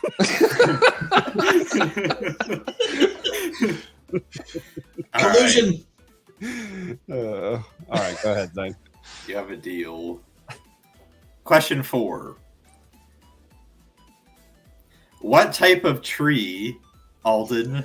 Joshua Tree. Hey, all right. All right. Mark Twain.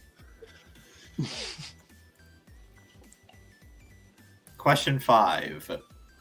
America's Dairyland is the nickname of what state, Alden? Wisconsin. 2 in a row. See, I told you they were easier. Well, those two.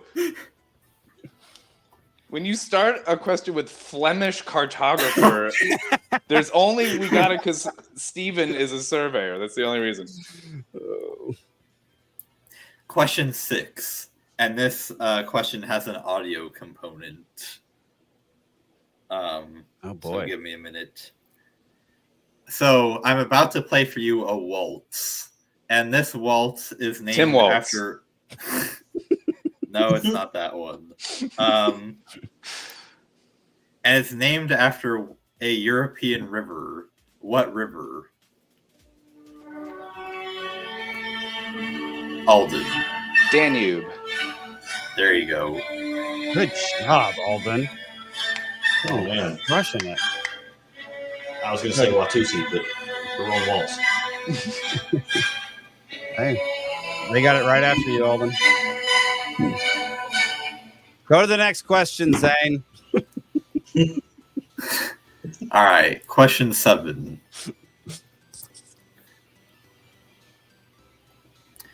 This big rock called the Uluru is located in what country? Alden. Australia. Dadgummit, I knew that one. 4 in a row.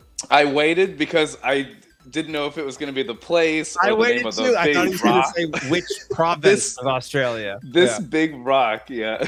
Dadgummit, Do you know the province? Actually, Jake? No. Oh. if anyone does know the province, I'll give you a bonus point. Western Australia. No.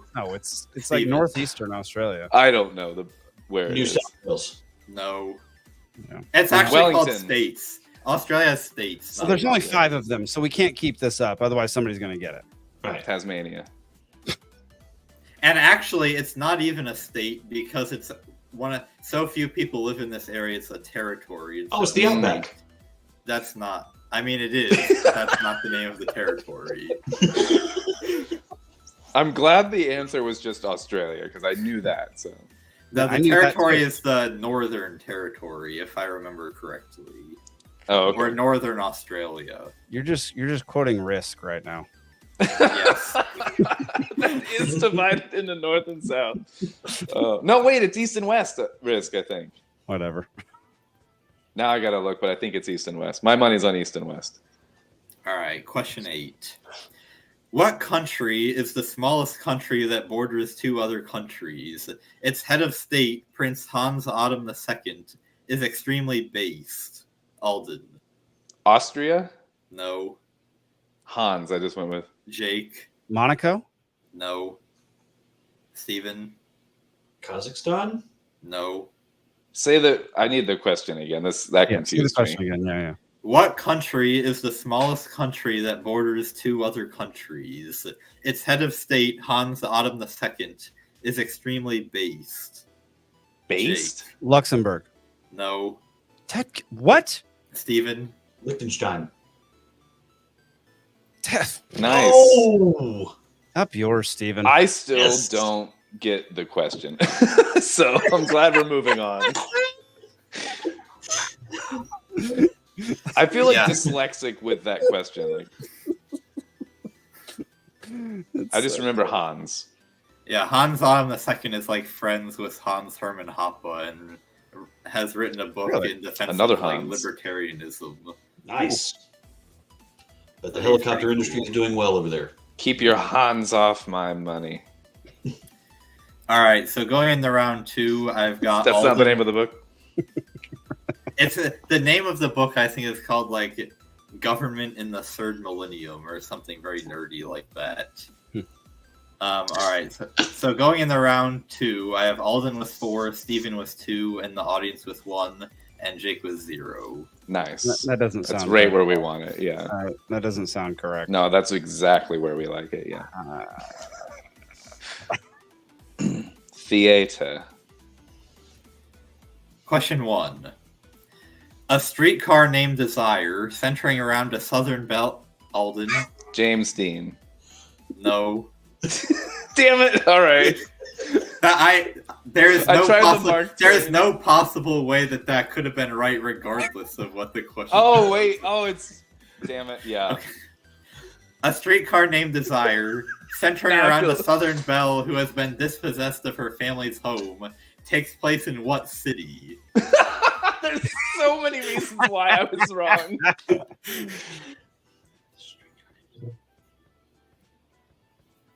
I'm waiting just because I already. Steven? Macon. No. Macon. Why is it so funny? Somebody's gonna know this, and it ain't gonna be me. I mean, can I go again then? If no, the audience beat you. Oh, all right. Okay. New Orleans. So it wasn't James Dean. Damn it! Isn't Marlon Brando in that movie? Not even James Dean. Yeah. And are we talking about the play or the movie anyway? But doesn't really matter. They're both based on the same thing. Both in New Orleans, and Both both don't have James Dean. So yeah. Oh boy. 30 minutes. Gotta get it. Fill the 30. Question 2. Name 2 of Shakespeare's comedies. Jake. Comedy of Errors. Yes. And all I'm thinking I'll of is, split this brother, one. where art thou? I'll split this. I'll split this one with Jake. All right, Okay. go for it, Alden. The Taming of the Shrew. There we go. You had lots of options on this one. I know. I just got "Oh Brother, Where Art Thou" stuck in my head. I couldn't think of anything. The Coen brothers are now Shakespeare equivalents here. Yeah. I'm on the board. Is James though. Dean in that one? Yeah. That's a great movie, though. Okay. Question Actually- 3. Oh, go ahead. So, me and a friend of mine were trying to use ChatGPT to write trivia. So, this one is inspired by ChatGPT. So, here we go. Okay. According to ChatGPT, what musical depicts missionaries who are sent to the, quote, fictional African country of Uganda? Wow, that's weirdly appropriate tonight. Alden. Hamilton. No. I don't know musicals, so that's my only answer. Musical. Yeah, I'm not going to get this one. I'm sure you guys have all heard of it. Alden. The Sound of Music. It was written by the people that do South Park. Oh. So there's your hint. Trey Parker, Matt Stone. Steven. The Book of Mormon. There you go. Oh man, good call. I forgot about that name, Steven. Yes. I knew what it was. I knew it was something Mormon. I totally forgot about that. He says Boondock Saints. Might as well have been. Oh. Zach says kinky boots. Give it to Zach. Question 4. What notable historical event occurred during a production of the 19th century play Our American Cousin? Repeat the question. Alden. A fire? No. Steven. Abraham Lincoln got shot in the head. Oh, Yep. That Yeah. cop. I didn't know the play. Super That's Tyrannus, interesting. baby. That was what was playing when he was Yeah. shot that he went to see. I didn't realize. Yeah. I heard it was mind blowing. So John Wilkes Booth was actually familiar with this play, and he tried to time the shot with a line in the play that was known to get a large amount of laughter. Wow. To what, muffle it or something, or Yeah, to so add people comedy would to notice. the? Okay, all right. So he was trying to like get away after that, or But it didn't exactly work. It's kind of a genius idea, though. Good try. Question 5. What musical film is based on a real labor strike in New York City in 1899? Jake. Newsies. Yep. Yeah. I have a very short list of musicals I remember now. Newsies is so good. Oh, yeah. Never seen it. Christian Bale, man. It's awesome. Really? Yeah. Highly recommend. Christian Bale and Bill Pullman. What? What a weird. Okay, yeah. I'll look into this. Yeah, it's so much fun. It's one of the OG musicals. It's one I can actually watch. Yes. It's actually good writing, good acting. Yeah. Question 6. What do the names August Wilson, Imperial, Music Box, and Nederlander all have in common? What? Meaning or written? Like, what are we looking for?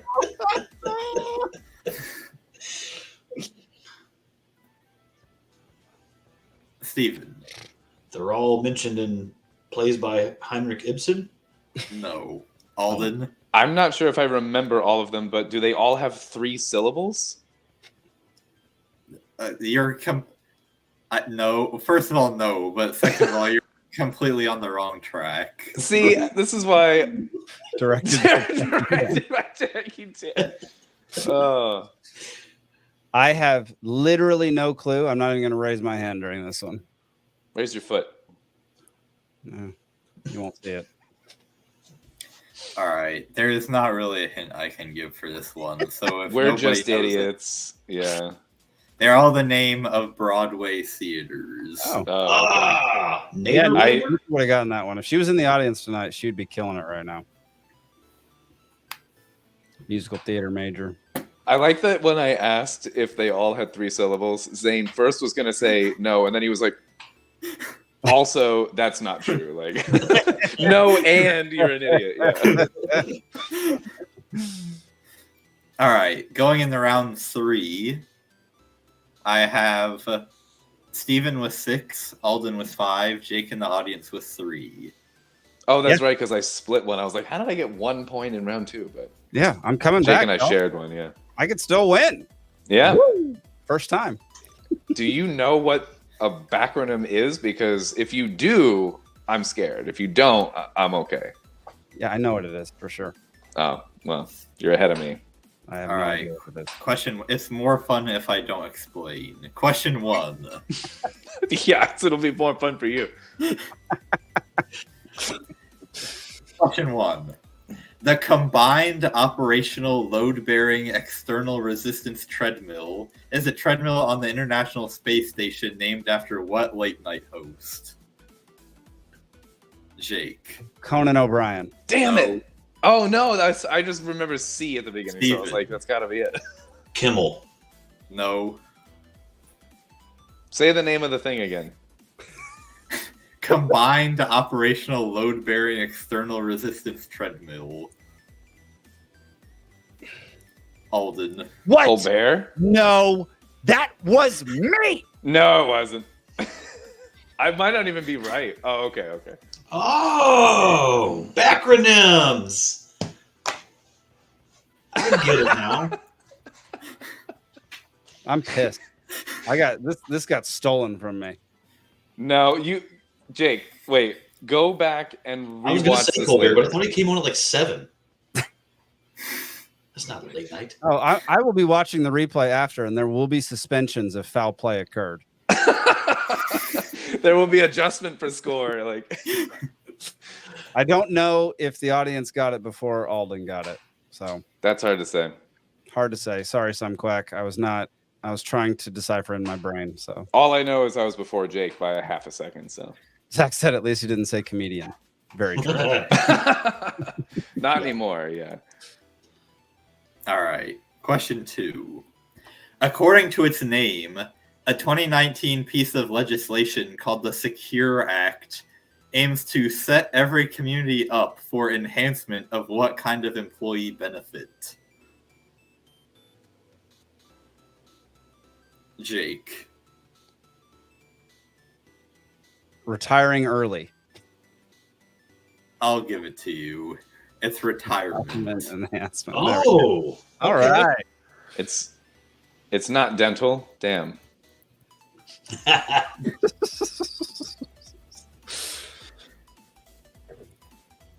yeah, Sumquack got it at the same time I did. Dadgum. Sumquack, you're killing it. Yeah. All right, question 3. The Special Executive for Counterintelligence, Terrorism, Revenge, and Extortion is a criminal organization in what media franchise? I tuned out for that entire question. Oh, Hollywood. no. I'm talking about the Special Executive for Counterintelligence, Terrorism, Revenge, and Extortion.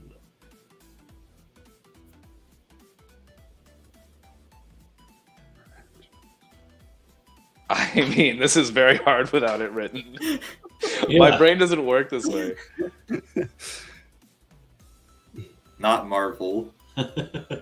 You said what kind of media? It's a criminal organization in what media franchise?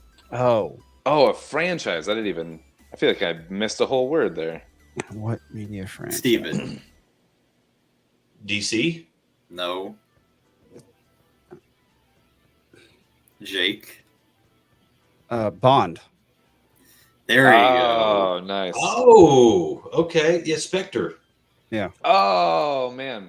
Yeah. Wait a minute. They got use it the before P. They use S and P from special in that. That is bullshit. That is cheating. Yeah. I have never seen this bullshit before. These are good questions. I'm enjoying Thank it. you. You had a good answer, but this is just I can't even allow this. Well, you know that's stupid to have them do that, but that's what they did. All right, going into the last question. Jake has 9, Alden has 8, Steven has 6, audience has 3. There we go. Are you answering early? No, not yet. I'm just having Question. my hand super close. Question 4. That half second matters.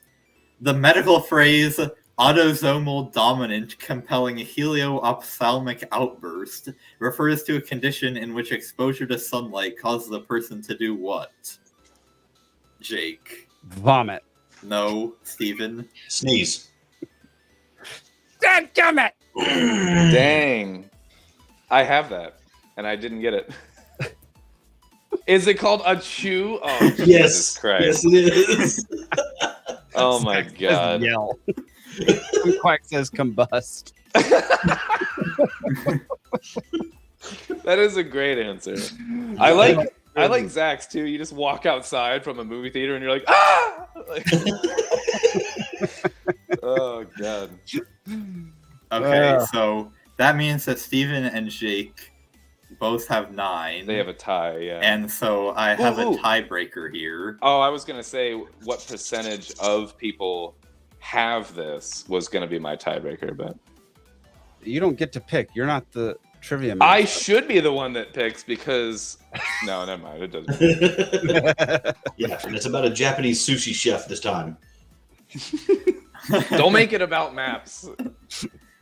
Or Name- Reese should be the answer. Name one of Shakespeare's histories. Jake. Hamlet. No. Steven. Othello. No. Both of those are tragedies. Steven. King Midas. No. One of his histories. Romeo Yeah. and Juliet.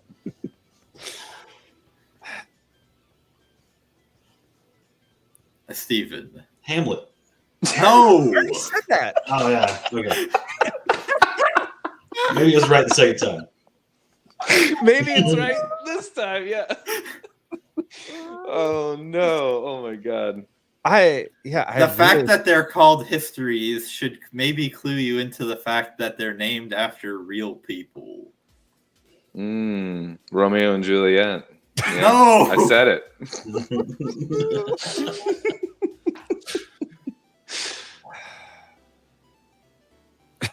Macbeth. Marvel. Colbert. Steven. Macbeth.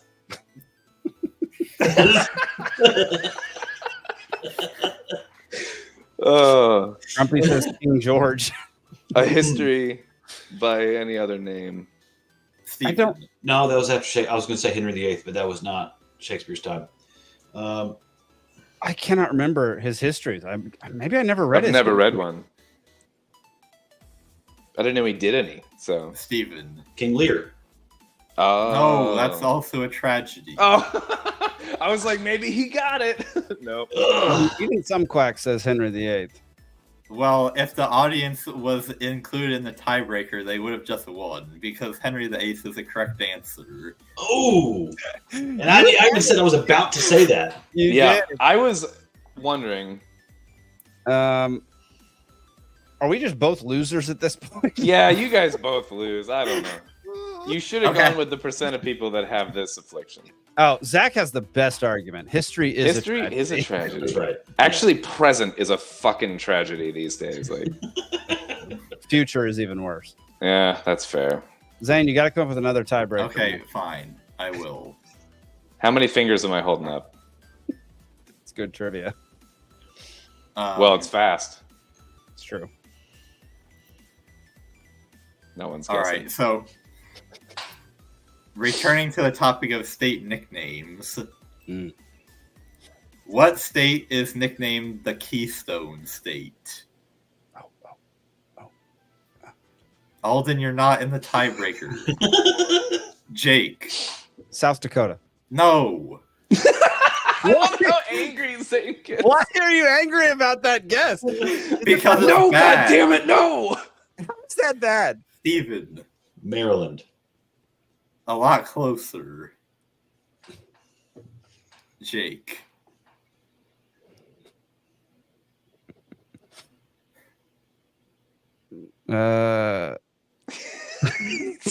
Vermont.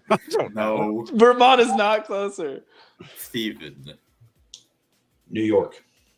No, that's the Empire State. Yeah. Pennsylvania. Vermont is the Green Mountain State, but finally we have a winner because it is Pennsylvania. Yeah.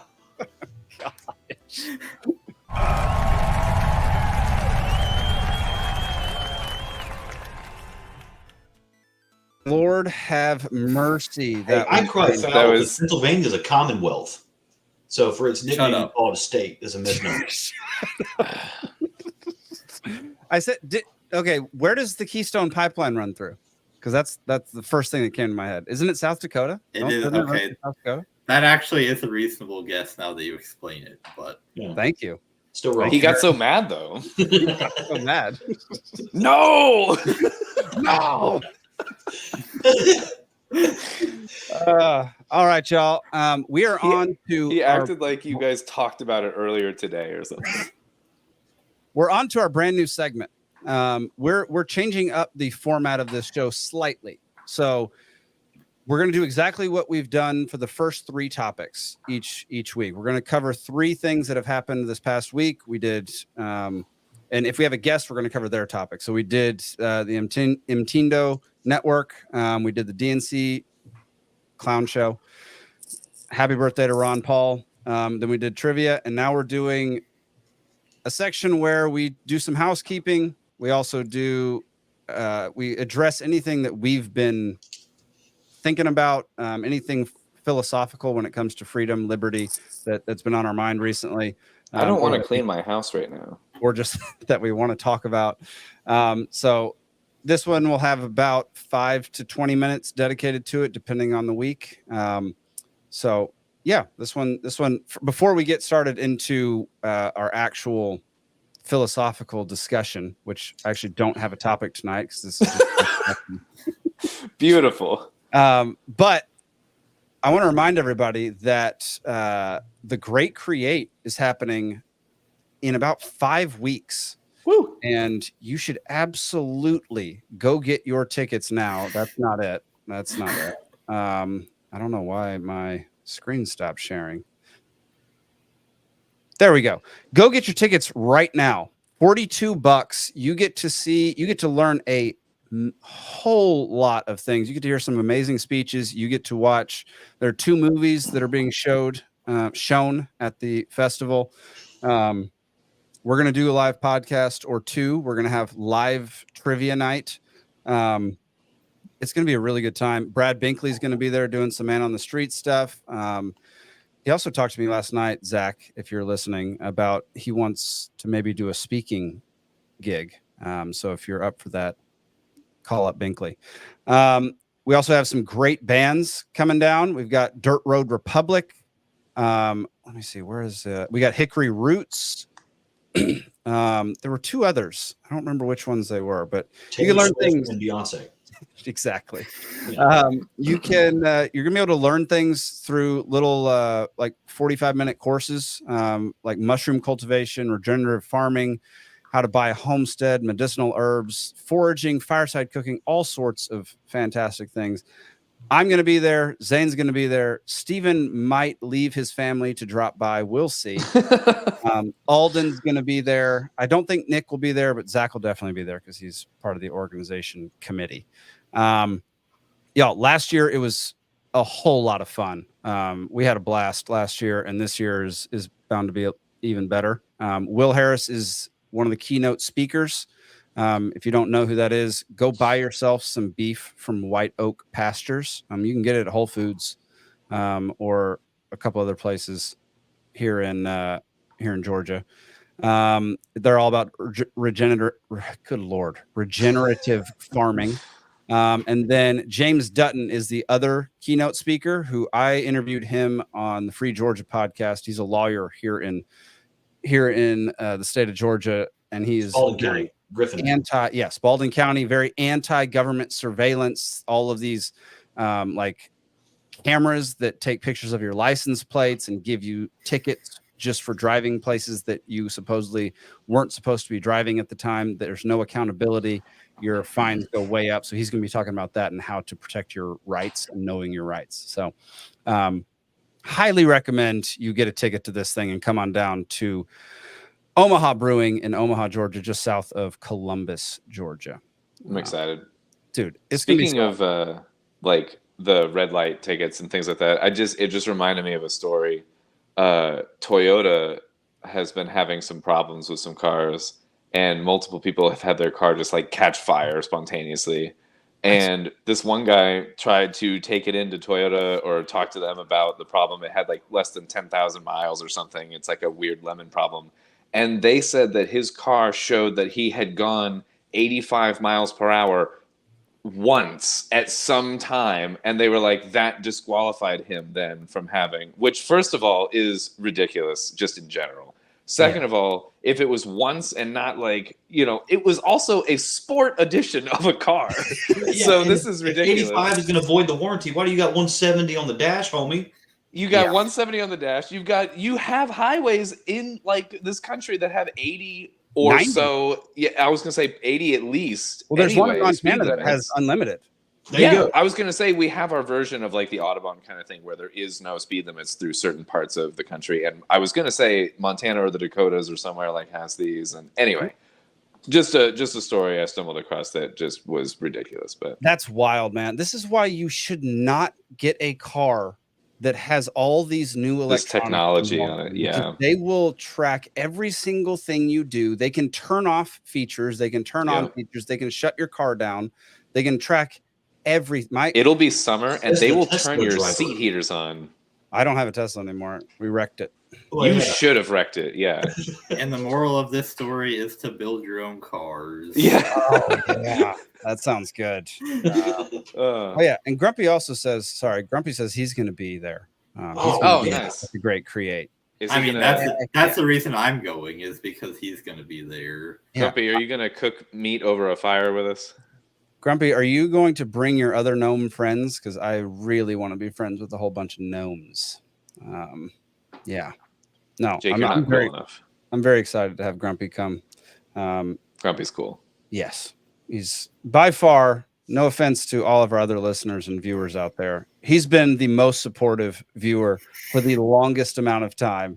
Promotes our show nonstop. He's friggin' fantastic out there in the audience. So appreciate it, Grumpy. I got to meet him in Savannah. That was fun.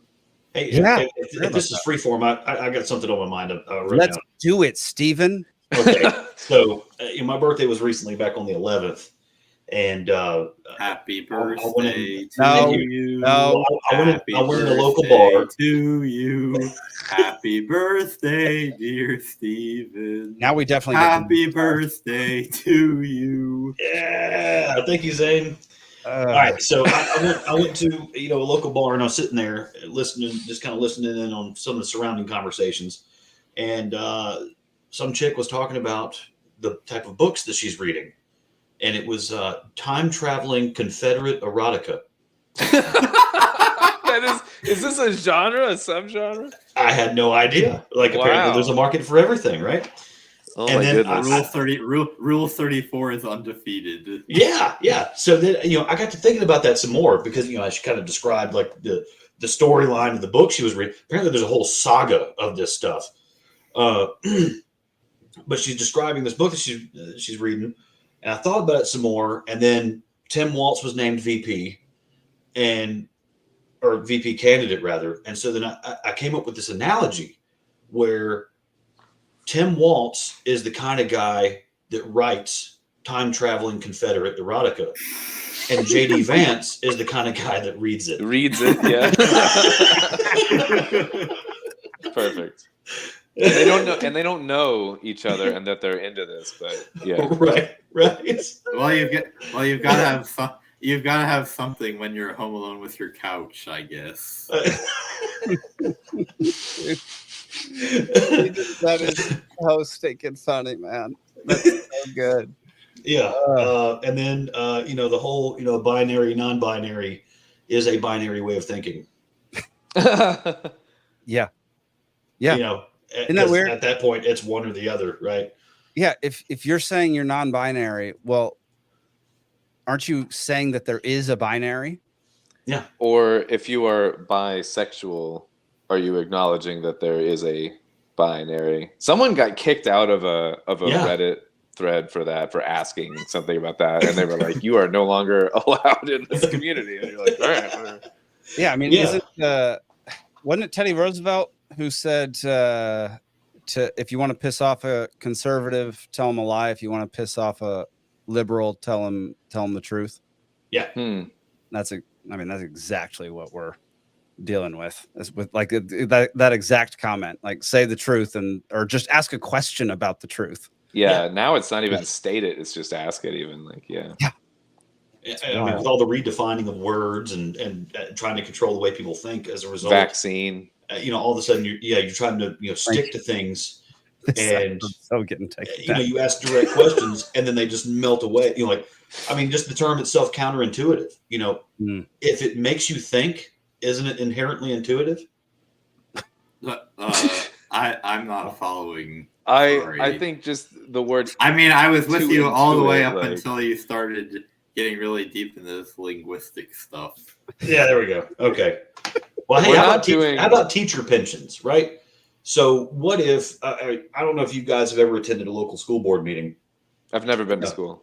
So the school board. We know, we could tell. They try to advertise that like 80 to 90% of their budget goes to instruction. But then you break down that instruction category and 3/4 or more of that is payroll.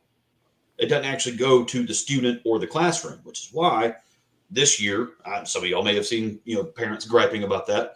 I mean, the back to school, just around Metro Atlanta, is $300 per student for what the parent has to supply for the kid to go back to school. For what? Because we're supplying the classroom with everything. And what I'm saying is the pension, if you guys ever go to these school board meetings, the pension is by far the biggest slice of that pie. If you dig into their payroll, so they've got this instruction category that eats up like 90% of their budget. And then out of that, you realize there's like 3/4 or more of that is payroll. And then out of payroll, 65+% is pension funds. And I know in Fayette County in particular, we have, that's why also we're one of the best, districts in the state.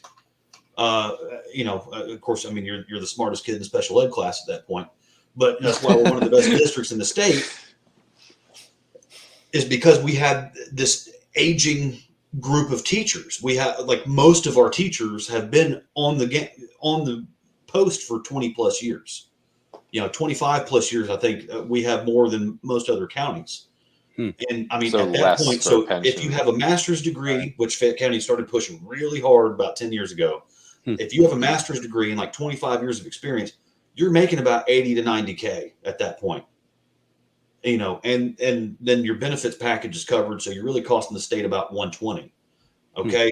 But so the base is like the 85K, and then you retire after, let's say you put in 25 years of service and then you retire. Well, now the state is paying you 60% of that for the rest of your life. And that can even transfer to your spouse. So, we're in the next 5 years, we're going to have 200 teachers with 20+ years of experience making almost 6 figures, being paid 60% of their salary for the rest of their life. Good Lord. Well, don't get me started. Talk about teachers are underpaid. And it's like, why do we have to pass this SPLOST that, funnels $200 million to, there you go. Look at that. Zach says his mom's a retired teacher and somehow makes more in retirement. It's wild. Interesting. Okay, Zane, go off on pension, man. Yeah, well, I think I've brought this up on the show before, but I actually work in like the pension consulting field. So I've learned a lot about pensions in the past 3 years, and especially on these public pension plans.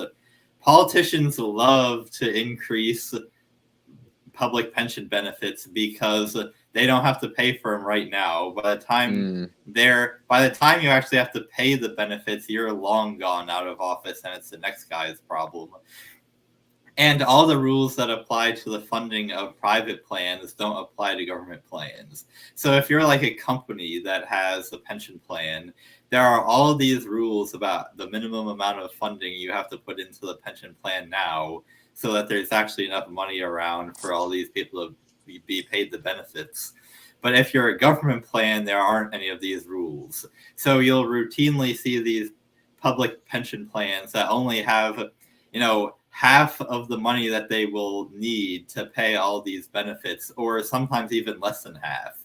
So there's going to be these huge shortfalls coming up where you're going to have to be pouring in tons of money as these people retire because you haven't set aside enough money already, because you can increase the pension benefits without actually having to pay anybody more right now. So that's the situation that all these people, all these counties find themselves in, where, oops, 20 years ago we promised these extremely lavish retirement benefits, and now we actually have to pay for them. We never. How could we have expected that we would have had to pay these benefits? Wow. Yeah, and then they're left crying about it because a 21-year-old fresh out of college with $100,000 in student loans doesn't want to start working for a base pay of $38K. Yeah. Oh, go figure. Yeah. Shocker. Yeah, exactly. So, and then some of the local pages on Facebook around here, I just mentioned about like, hey, how about we like phase out the pension plan? And we start these new folks in like we do all the cops. You're going to get let's give them $52K and paid for benefits, no pension. Of course, there's going to be we'll do a retirement match, like a 401k match or a 407B or whatever the state people get. And, we'll do a healthy like 5 to 7% match if you want to pay into that. And that'll be your pension. But, we'll basically double your base salary starting out. And then you're on the 3% COLA graduated as you gain experience, so that way after 15 years on the job, you're making 6 figures. And of course, you got the best benefits package in the state and all that kind of stuff. And you mentioned that they're like, that's how you run all the teachers off. I'm like, okay, cool. Well, we have 880-year-olds in this county right now making $50,000 a year because they worked 30 years ago. Well, so there are responsible ways to go about accounting for pension benefits. It's not like pensions are inherently like financially unsustainable. It's just that all government enterprises are financially unsustainable because there is no incentive for them to actually be responsible about anything. So again, if you're a company with a pension, you can know exactly how much money you're spending right now to set aside to be paying the benefits decades into the future, which is why I have a job to do calculations like that. It's that governments don't do any of those calculations. They just kind of throw their hands up in the air and say, well, it'll be the taxpayers' problems 10 years from now, and therefore I don't care. That's right. Because they're all tied up in like municipal bonds or T-bonds or something with a return rate lower than current inflation. Right. So I know like the Canadian pension package is world famous for their investment moves. Like they've been buying and selling Manhattan real estate for the last 20 years. How's that going for them right about now? Well, it's actually going pretty well because even that one skyscraper that they sold their interest in for $1 recently that made international news, they already made their money off of that because that third of the building they own, they've been leasing it out for 20 years. And they already made their money 5 times over. Jeez. Interesting. So, to sell it for $1 just means we're not making money anymore. We're getting out. We're going somewhere else. Yeah. We're buying gold right now because you're trashing the currency. My first sort of like anecdotally, like when I was in high school in Florida, my first like sort of like wake up call to like, this makes so little sense as far as like schools and budgets and like how they're even set up, and like not pensions. I didn't get into that at the time, but our county was having a hard time. I graduated in 2008, so it was like a rough time or whatever. I don't know if anyone remembers 2008, you know, it was a thing, but yeah. It was a whole vibe. Yeah, it happened. It was a thing. So weird time to graduate, and there was a bunch of layoffs that year for teachers. And I noticed also, though, same fucking year, they started doing all this like superficial, just like facial level stuff to the school, like work, like painting and building stuff and stuff that didn't matter. Like around the bus loop, they built like a whole, like a rain cover so that you didn't get wet when you waited for your bus, and just fucking stupid shit like that. And I asked one of my teachers, I was like, what is going on where we're paying for all of this in the same year that we had to let go a bunch of teachers, you know, and like, isn't the priority of a school, I don't know, to have people to teach people and not to, you know, avoid getting wet. And they were like, oh, that money is coming from an allocated amount in the budget that has to go toward the building, and we didn't have enough money to go toward paying people to teach kids. Like, so I don't know. Anyway, that was my first example of like, this is stupid. Bureaucracy. Yeah. Bureaucracy. Yeah. Yeah. Well, and when you build a school, and I'll wrap it up. And when you build a school, when you build a road, the government, local government, at least in Georgia, which makes no damn sense, is not allowed to account for projected growth, not even an average projected growth. They're only allowed to account for how many students do we have right now. That makes sense why I had portables all the time in my schools. And you can kind of see why, like, if you're kind of a midwit conservative, you might advocate for a restriction like that, because what you don't want is for government bureaucrats to build buildings that are 10 times what they need just because it makes them feel really powerful, which bureaucrats will do, by the way, and have been shown to do, build these massive complexes that they don't need. And so the politician who is maybe trying a little bit to be financially responsible will be like, we can't have that. You can only factor in the exact amount of people you have right now. But of course, that's stupid too, because, you know, organizations do grow sometimes. And if you're and so I was talking to an old professor of mine at the University of Georgia, where when I was a student there, they were building, you know, a big new complex for the business college. And my professor was like, oh yeah, we've already completely outgrown that. And it was built like 5 years ago. Right. And so it's just another example of, even when a politician is attempting to be fiscally responsible, they still can't do it right. They do that wrong, yeah. That's exactly right. So here's the question, and I'll wrap it up with this. So if, when they're building a road, they're only allowed to account for the amount of traffic that was on there yesterday. Yeah. You know, when they're building a school, you're only allowed to account for the number of students now. Mm-hmm. Why in the hell are you trying to dictate property taxes for projected growth in your housing market and projected growth in your county? That does not make sense at all. It's a flawed system from the get-go. It does not work. And kudos to Coweta County for pushing back on their 35% increase and succeeding. They did not raise property taxes this year. There we go. It makes perfect sense from the perspective of they want more money. Right. People are always arguing about government policies. They're like, oh, they don't make sense. Well, but yet they do make sense if you understand the incentives. Hit us with a future plan and help us understand why. Because otherwise, you know, if my mortgage goes up $100 a month, I hate you. I don't care what you're trying to do. Yeah. I feel like road projects follow a similar lack of foresight. We're not going to get into that tonight, but I'll leave it at that. You're probably 100% correct on that. I think you could apply this logic to basically anything the government touches is fucked. Right. Okay. Moving on. Yeah. Right. But it is good. Look, how many times do we have to point out an inconsistency or a discrepancy or just plain stupidity in the government before somebody, to Right. actually convert somebody Or to how we think. hypocrisy or paradox or any of it. yeah, Like, right. Conflict of interest or we point out at least 10 things that are just blatant that affect people every single day. Every week we do this. Like, it's wild how many people refuse to see the things that are so obvious and right in front of your face, or just they don't. It's not necessarily that they refuse to see them. It's I think a lot of them tend to give them the benefit of the doubt and say they're trying their best, kind of thing. Well, it's that their wife's boyfriend is African American.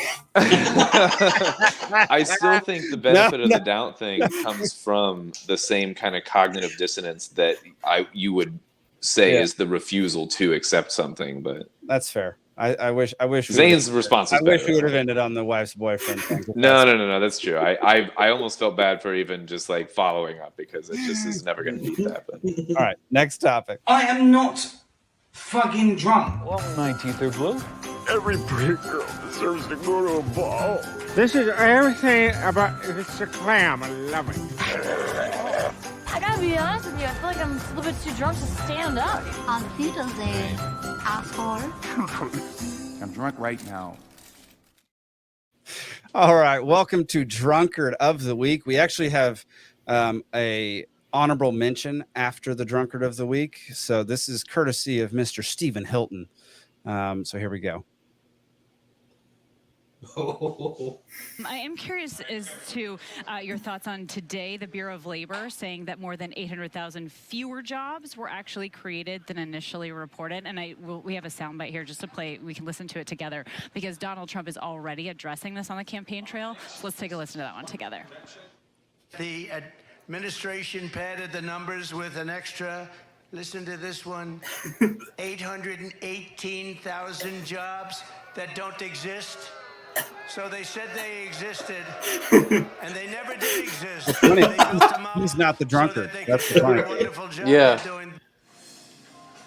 So when you hear that, do you potentially Secretary of Commerce could be a liability for this campaign? No, when I hear that, first of all, I don't believe it because I've never heard Donald Trump say anything truthful. It is, though, from the Bureau of Labor. I'm not familiar with that. I'm not as think as you drunk I am. So automatically lady said, refusing to believe. From the Department of Labor, and the Secretary of Commerce said, "I'm not familiar with that." The Secretary of Commerce is not factoid or the familiar department with the Department of Labor. Yeah, dude. I mean, give me a break. It's so stupid. This is. They just dismiss anything that they hear Trump say, period. Yeah. No matter what. Even if the lady next to her is saying, here are the facts. If Trump says the earth is round, I'm not familiar with that. I haven't heard of that one. Yeah. That would be a great if Trump just intentionally started saying a whole campaign on the earth is round. More and more things that are just like base truths that everyone knows. Trump can say aliens don't exist, and then all of a sudden the Democrat logo is the Piri Reis map of Antarctica. Oh man, it's just insane. Yeah, we're gonna have to get out of the drunkard layout real quick in order to see the one that I want to show up there. But here's the honorable mention. This is the NPR CEO talking. Might have become a bit of a distraction that is preventing us from Hang on, let me refresh. our reverence for the truth. Might have become a bit of a distraction that is preventing us from finding consensus and getting important things done. She's saying our reverence for the truth might be a problem in finding consensus to get important things done. Yeah. So the truth is less important than everyone agreeing on something. Dude, I'm dropping this at the next company meeting. Dude. Freaking the CEO of NPR, y'all. This is why I don't listen to NPR. It's wild. I mean, that's crazy. That and a lot of other reasons, but that's crazy. She is obviously unburdened by what might have been.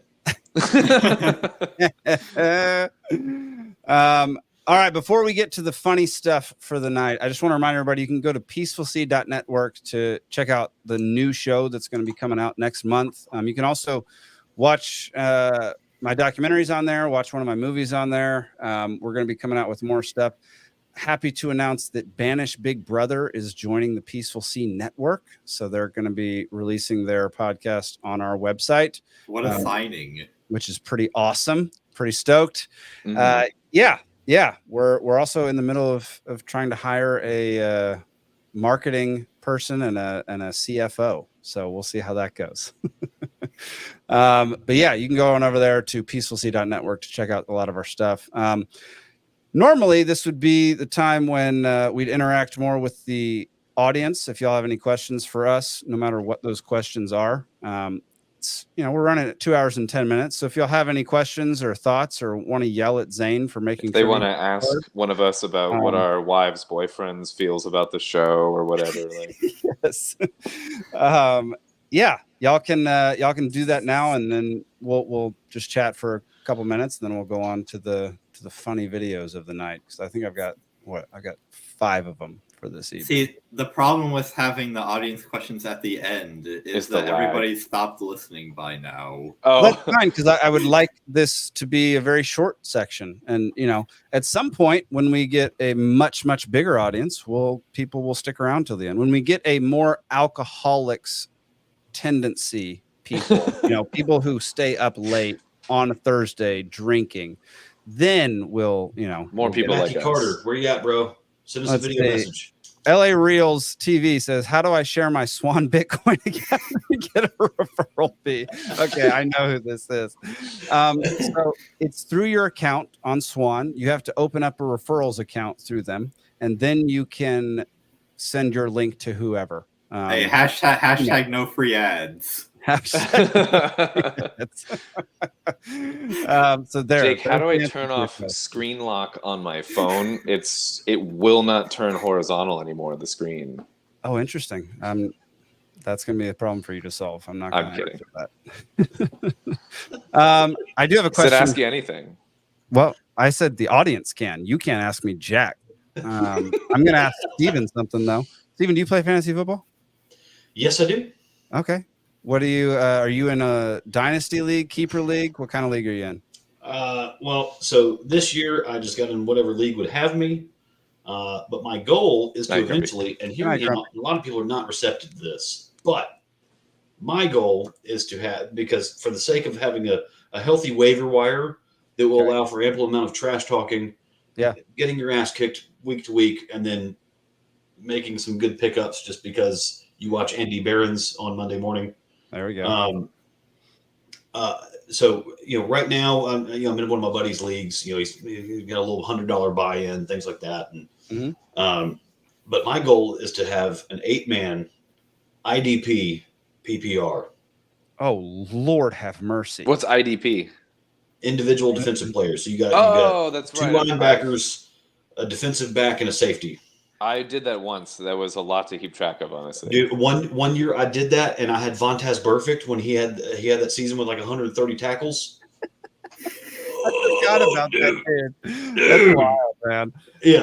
Yeah, that's a. I did IDP in one league, but it was just one player. Just one. Yeah. Everybody had one defensive player. But yeah, I've seen leagues where they have somebody at every single position, and it's wow. I know. Yeah, that's insane. That's a whole lot. That. That's so much to keep track of. That's a whole lot. I don't want to do that if you're in college or younger. If my middle linebacker or my deep safety gets an ankle sprain, I don't want to have to find a substitute for them. I honestly, fantasy has absorbed enough of my life at this point. Yes, it has. Yeah. That's a lot. And as much as we're paying attention to politics, though, we do need some bread and circuses every now and then. That's true. Yeah, fantasy is my circus for sure. Fantasy, yeah. It's even though I don't even believe the NFL anymore, but it's the only reason I still watch any NFL football is fantasy football. I gave Dallas Cowboys, being a Dallas Cowboys fan for the last 37 years. Sorry to hear that. Yeah.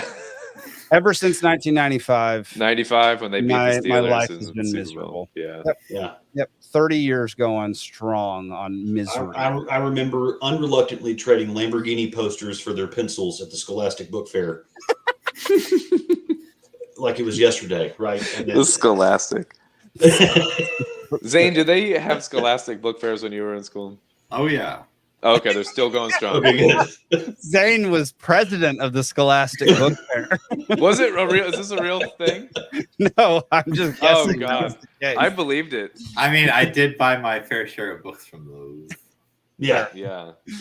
Fair enough. All right. Well, let's move on to final segment of our show, which is just funny videos that I found throughout the week. I failed to look at the Discord this week, so I apologize for anybody who put a funny video in there. Did not do that. But here's a clip of Theo Von interviewing Donald Trump. That picture right there is already funny. Being commented on by Russell Brand. So it's just layers of comedy here.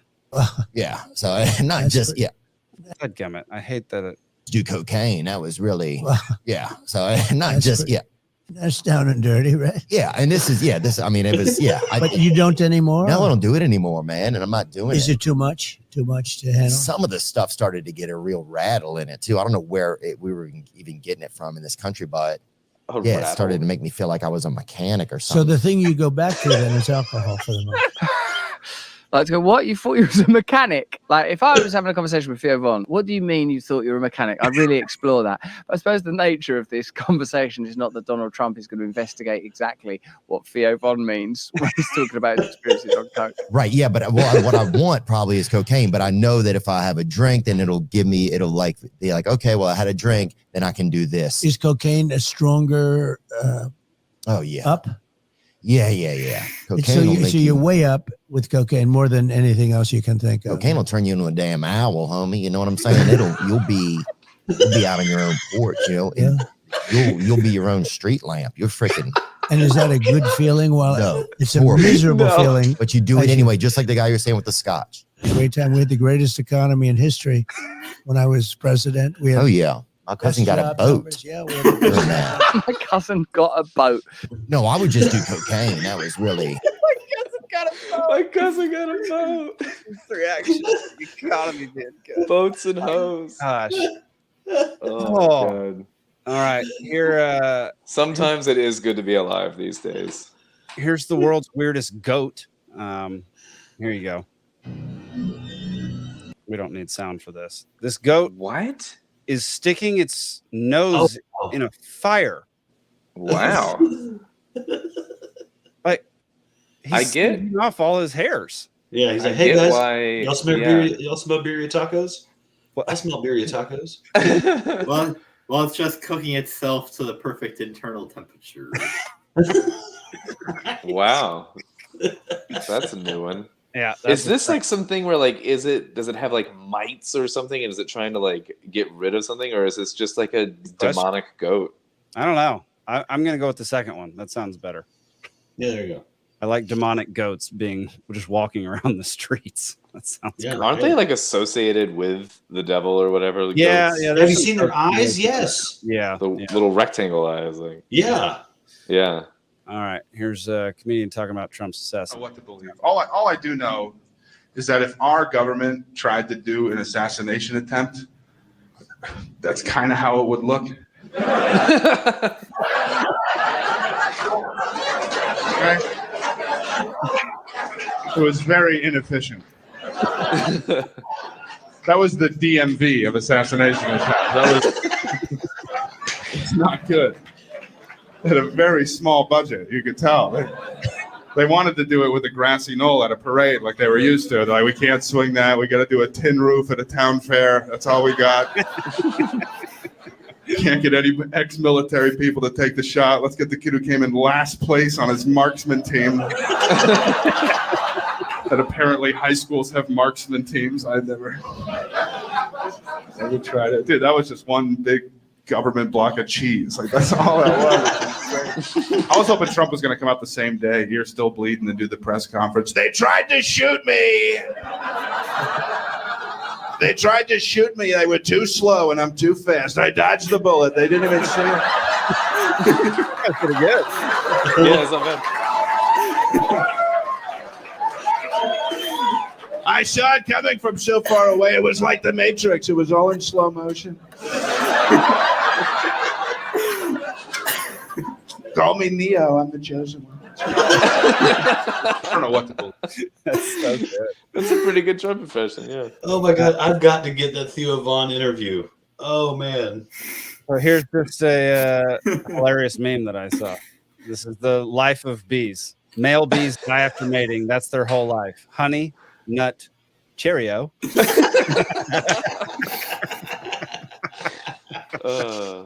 Yes. Oh, so good. And then one more, and we'll let everybody get out of here. Here we go. The hardest word you know. Fluoxetinoxide purification. Yes.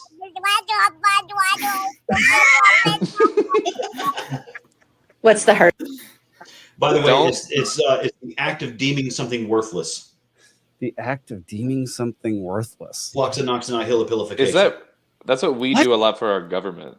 That is the longest non-scientific word in the English language. Wow. Okay. Learn something new every day, I guess. Yeah. Well, y'all, everybody who's still watching, still listening, thank y'all for sticking around. Yeah, we like I say most times, we love doing this show. I did a little revamp. Hope y'all like the look of the new show. This is what it's going to be for a while. Yeah, we're going to try to get more viewers. We're going to try to grow our audience. We're going to have some perks for y'all coming up, including some Discord related perks. Y'all are going to get to come into the Discord and chat with us and submit your drunkard nominations and all that kind of stuff here soon. So stay tuned for that. Keep tuning in each week. Do we have anything we need to promote before we get out of here? Beautiful. That's it. I know. Yeah. Cheers. Freedom. Cheers, everybody. We'll see y'all next week. Tune in to the Wrexham Texan on Sundays and the Free Georgia podcast on most Mondays. We'll see you later.